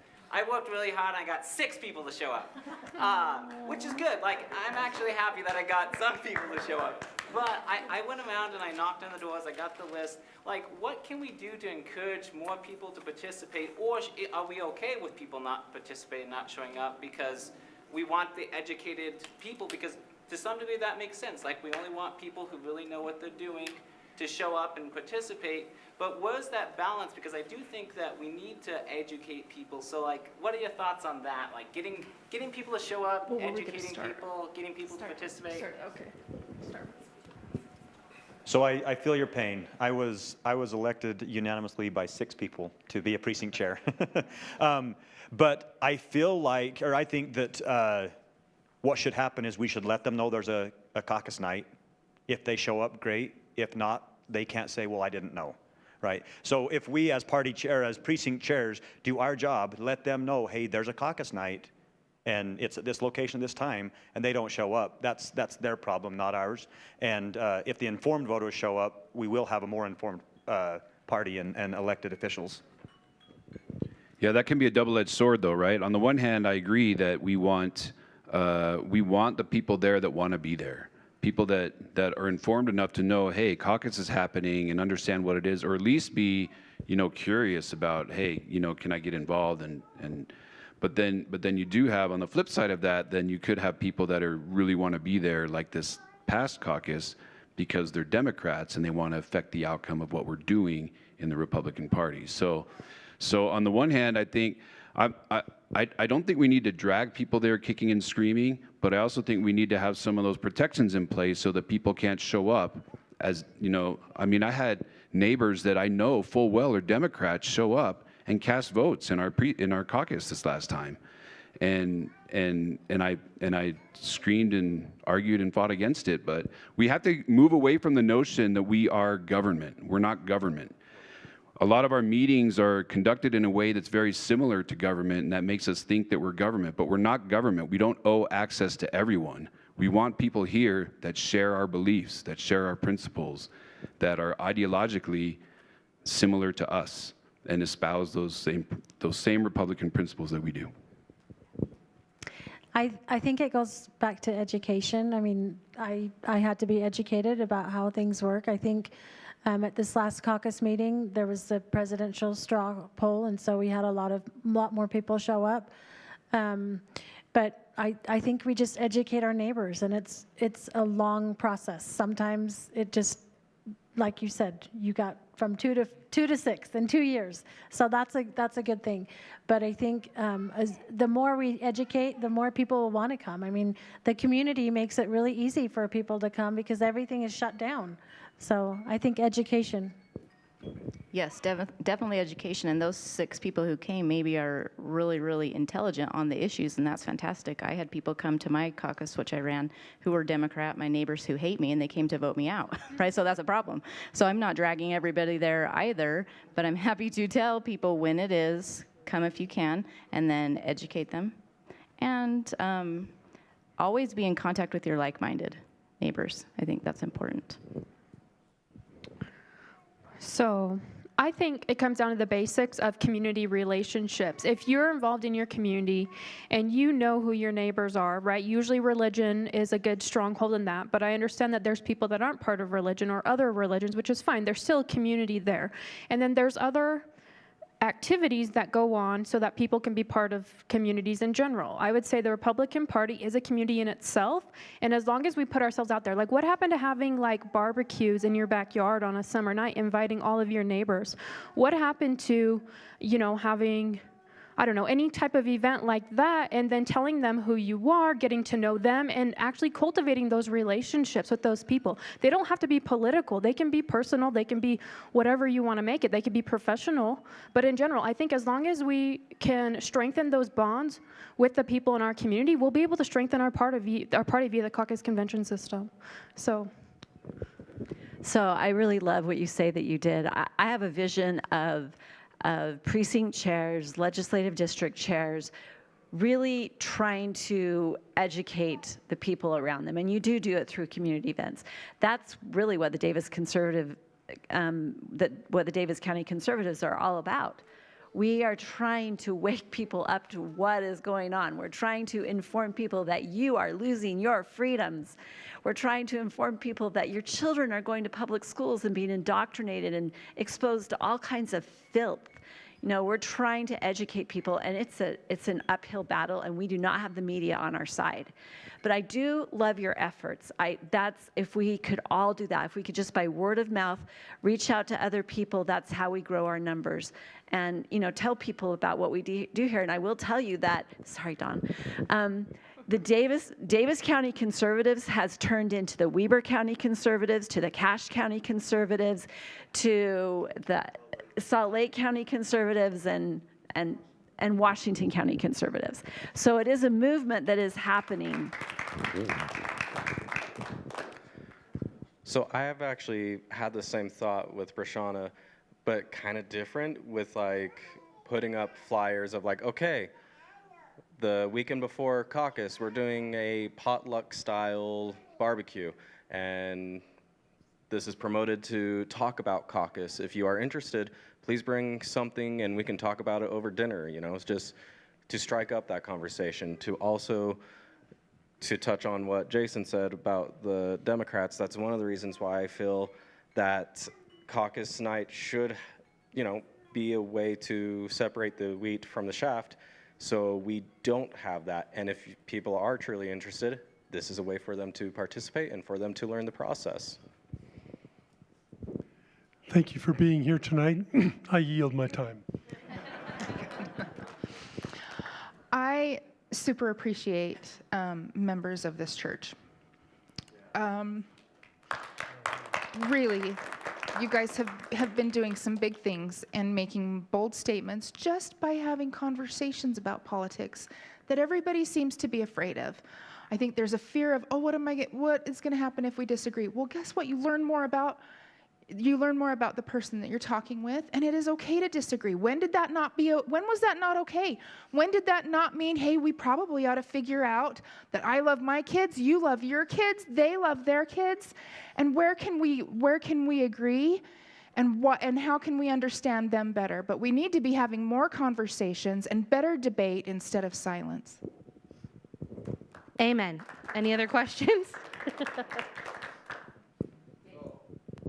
I heard a whole bunch of talk about keeping Democrats out and different stuff like that with the last caucus.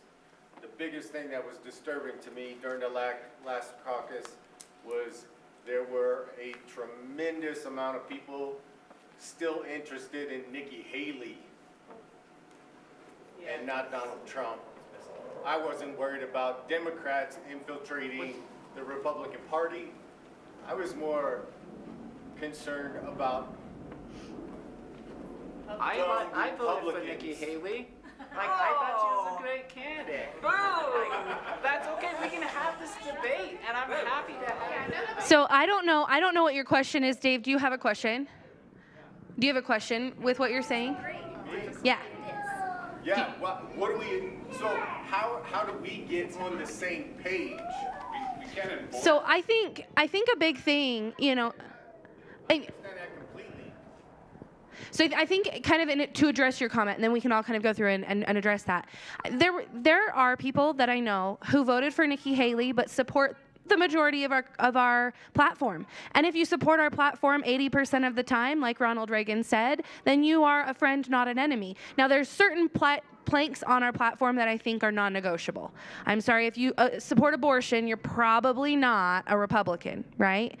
With some exceptions, maybe, I don't know. But you need to have, like, there are some hard and fast ones. But then, you know, we have to kind of find places where we maybe don't align, but we can have those conversations. And so I think...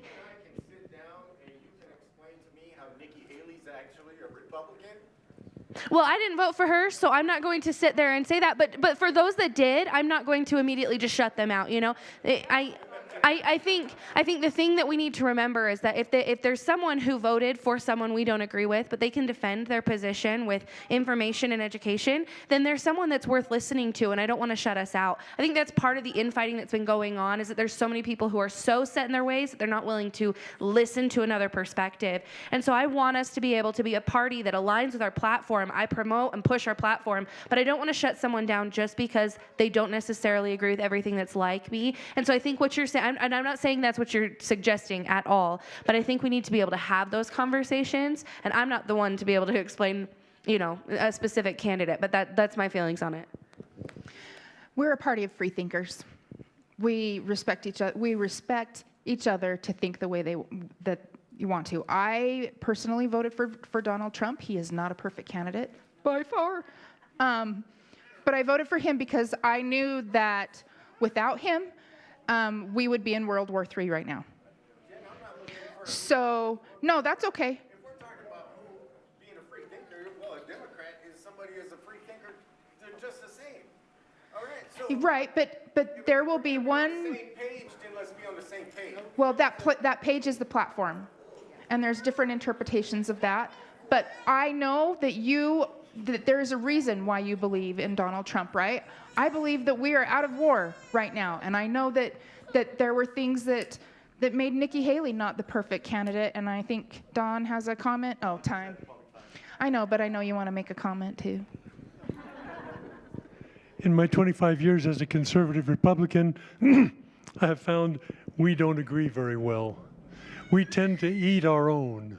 And so anybody has one little difference with us, and we never forgive them. That's the worst thing about running for office. You make one person angry about one issue, and they'll never forgive you for it. We need to be a little more forgiving, a little more understanding, a little more educating, and then we can get along a little bit better. So if there's someone at my precinct that votes for Nikki Haley, maybe I'll persuade them next time. But I want them to keep coming back and lose. I'm actually going to have to yield my time because I have to get going, but I agree with Peter. I think we've gone long enough, don't you think? I have an answer. What? Oh, okay, John, why don't you come up? So my quick statement. So I understand the concern about how our county went to Spencer Cox. Our county went to Nikki Haley.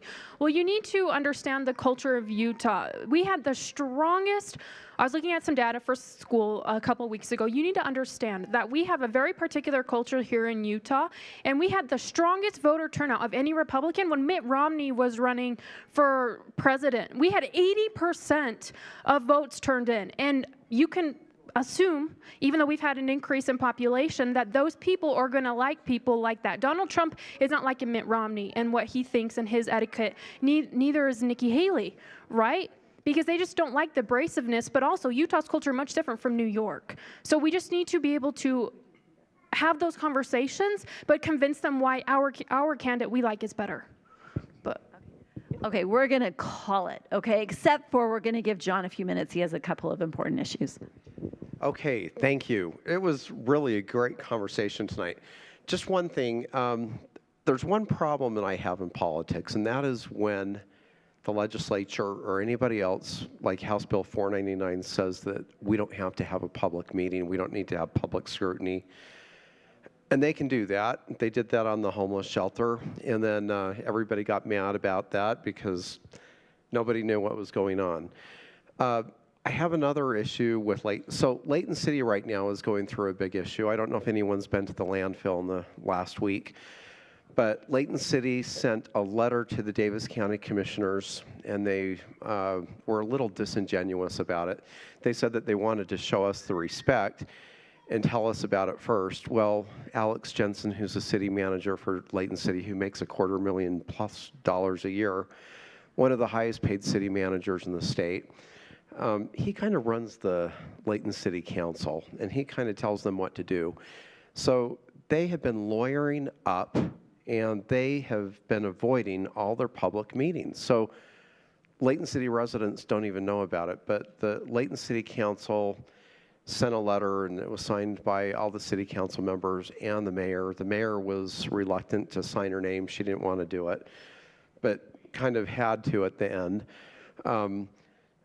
They're intending to withdraw from the Davis County landfill that's in Layton. So Layton City is the biggest city, and they made a bunch of complaints. Well, we have as many votes on our board, 1 out of 19 votes. There's 15 cities, and then Morgan County participates as well, and then we have the 3 county commissioners. So we have 19 people on our administrative control board. And Layton City complained that they didn't have an equal say. Sunset's really small compared to Layton. But if you look back on that, that's not really quite true, because Layton City has had so many of their mayors be the chairman of the board over the years. And so they do have a lot of influence and say. But right now, communities are under attack. They're trying to, and I don't know, I take garbage to the landfill sometimes, and it's a great Saturday activity to get out and go do things. And it's also kind of a social thing. It's where the whole community can come together, and Layton wants to withdraw from it. But I think there's a more sinister thing behind it. They're working with private garbage haulers behind the scenes, and nobody knows what's going on, because they've been using their lawyers and going to private, they've gone into private sessions, so Layton City hasn't been telling the residents what the heck's going on. And then they came to the commission and said, oh, we're being respectful in telling you this. And it's like, you're not being respectful in telling us this. Alex Jensen met with all the city managers with other cities and tried to get them on board, and he told me that he hadn't done that, but he took them all to lunch. So anyway, who am I to believe? I don't like being lied to. And I'm not in favor of Layton City withdrawing. I know they're the biggest city in Davis County, but it's kind of dangerous when you don't show sunlight on what's going on publicly. And I really take issue with attorneys. When you get an attorney and hide behind attorneys and then make what should be a public meeting private meeting, and now they're throwing that out, and Layton City's asking the landfill, not to publish their letter. They have a letter saying that they're intending to withdraw. So they've been handing those letters out to everybody. And anyway, it's just kind of disingenuous in my opinion. And I live in Layton. I'm not happy with our city council members for voting that way, and I'm pretty unhappy about it myself. So anyway, I just wanted to let everyone know about that. Bruce, I asked this very question before you got here. So you don't know where they're going to have a garbage facility? Yeah, so the question is, I don't know where they're going to have the garbage facility. So I think they're working with a couple of waste haulers, or one waste hauler in particular. Waste Management, I think, is one of them. And what these private waste haulers would love to do is they want to get, it's great to make money, right? So we're a public entity, we're giving good services, and I think that what Layton City is complaining about is they don't like the recycling that, the landfill's offering. And they're saying it's going to cost, $700,000. Well, Layton City has over 70,000 people, so it's really not that much money when you look at the whole thing. But if you were to have a private waste hauler create their own transfer station, that would be a cash cow for the waste hauler. And if history teaches us anything, once you, give your rights away in that, then I don't think that the private company would keep the rates low. So If they did withdraw, it would most likely cost Layton City residents a lot more money in the long run. It would also cost the other members of the district, all the other cities in Davis County and Morgan, a lot more money too. So I think in marketing, they have a concept called bait and switch, where you advertise something as something that's really good and then it ends up being rotten and you don't want it. And I think this is a typical bait and switch ploy. And I'm really against Layton City. I'm personally upset with Alex Jensen and the city council for doing that. I think that was just disingenuous at best. I think that's the nicest word I can say is disingenuous. That they would have lawyers get all involved with it so they don't have to make the meetings public. That was just a lousy move, and that's bad politics. Anyway, there was a couple other hands. Or did you? Someone else had a question? No? I guess I kind of had a question. Yeah, Brashana. So, are you saying it's too late to do anything about this? No, they've only given a letter of intent to withdraw. So what can we do? Because we can't challenge our Layton City Council because we just re-elected half of the board just this last election. So what can we do as people that are Layton citizens? What can we do they have to prevent this from the Layton City Council meetings. Go and express your disapproval to their, tell Layton City that, we're upset that you didn't have any information on this, and seems like you've already made the decision. And I think they're even meeting tonight, but it's just a meeting with lawyers. It's funny, the public's not involved with that, so the lawyers are all meeting. And I don't think I like that. No, there's no details. They've just been nebulous with all the details. So they've just said that it's our intent to withdraw. But anyway, I think it's a bad plan. I used to oh gosh, I'm old, 30 plus years ago. I used to manage all the Smith's Food and Drug garbage and recycling for Utah and a lot of the Intermountain West stores.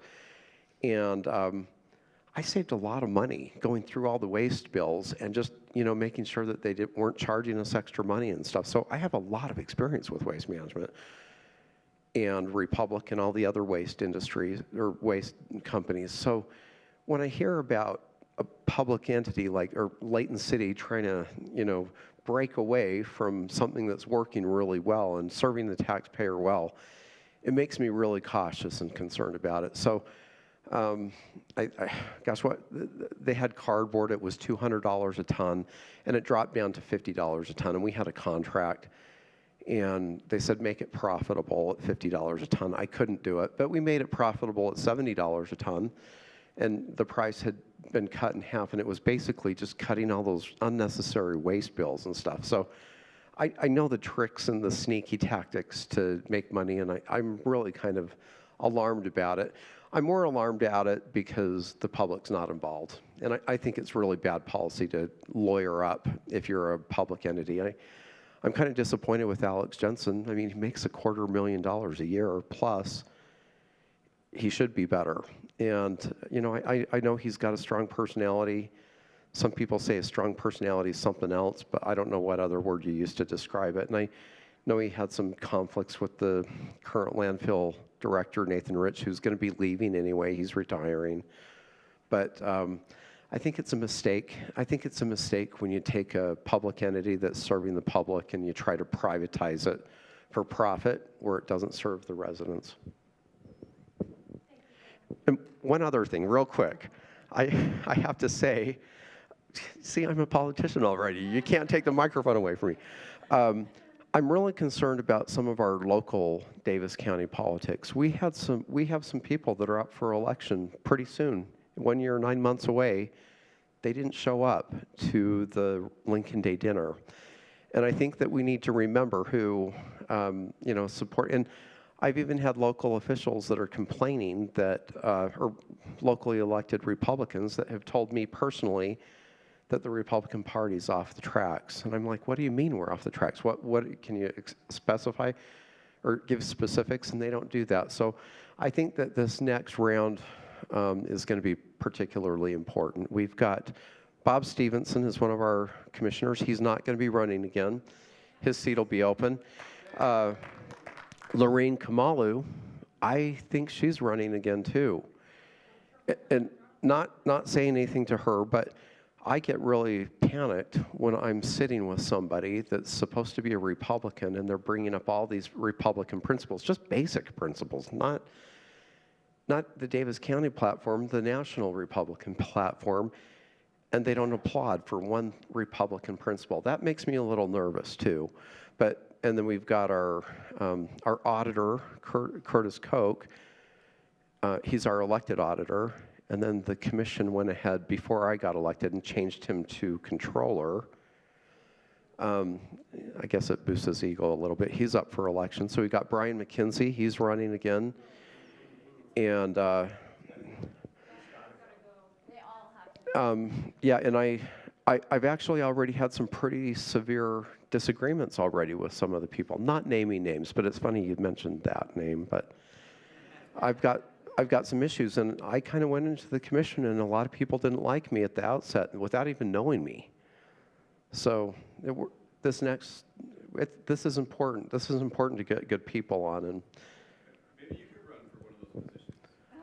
Well, I'm a commissioner now, so yeah, I'll endorse good people. I'm going to vote for you.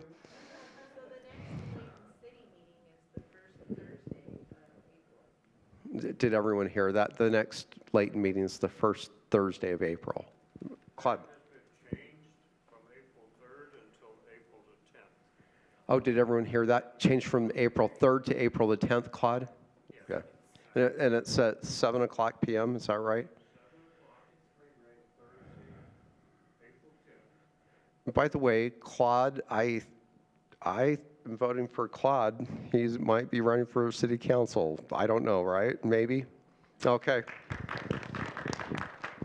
That's what we're all about, finding good people to run, and that's why they don't like us.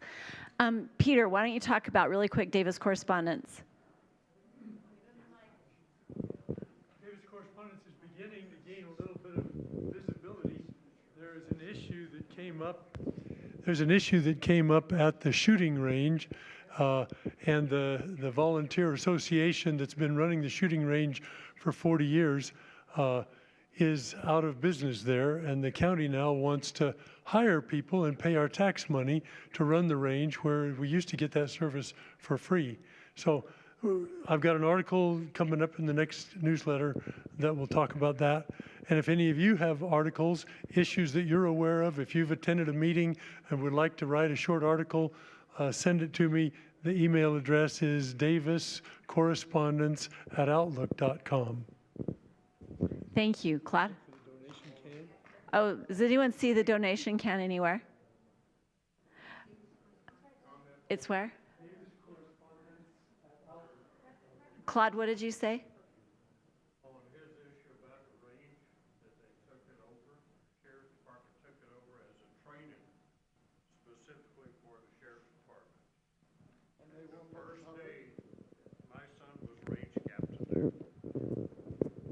My son was range captain for the range. The range was taken over as training for law enforcement. The very first day when they were cleaning everything out that the sheriff's department had taken over, an individual showed up, and laying out in plain view was a fully automatic weapon, all of the accoutrement for an individual with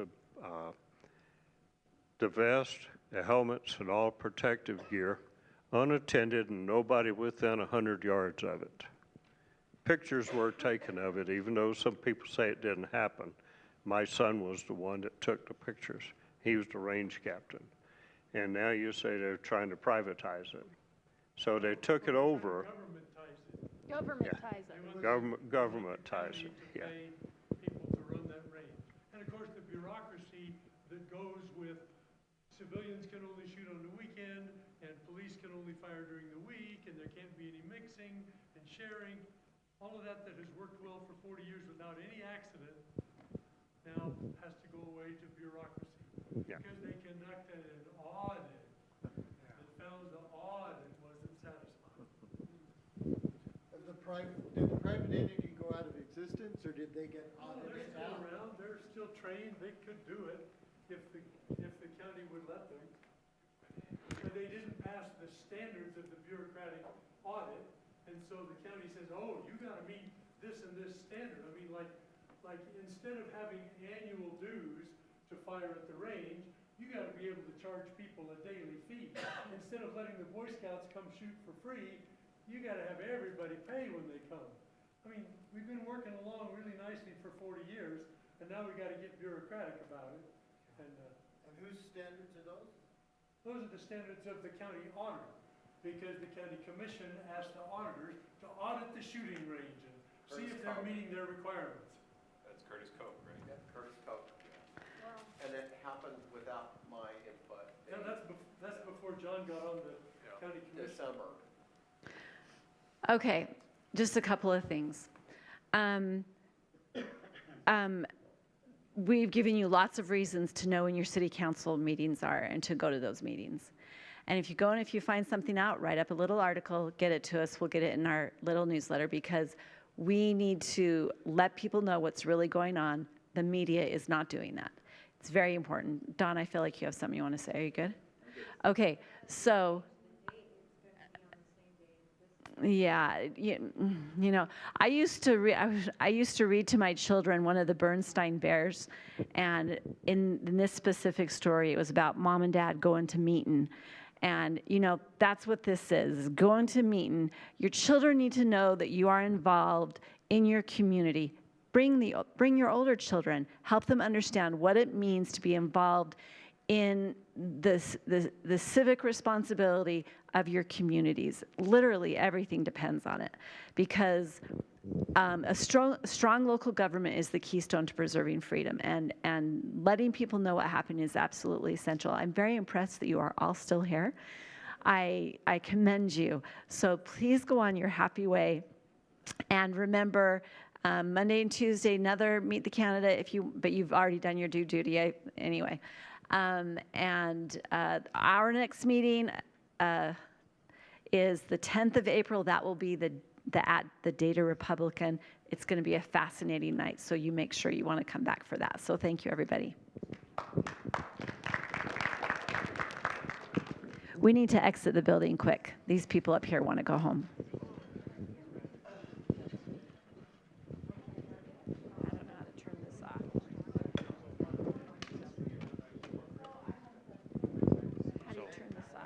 Push the button.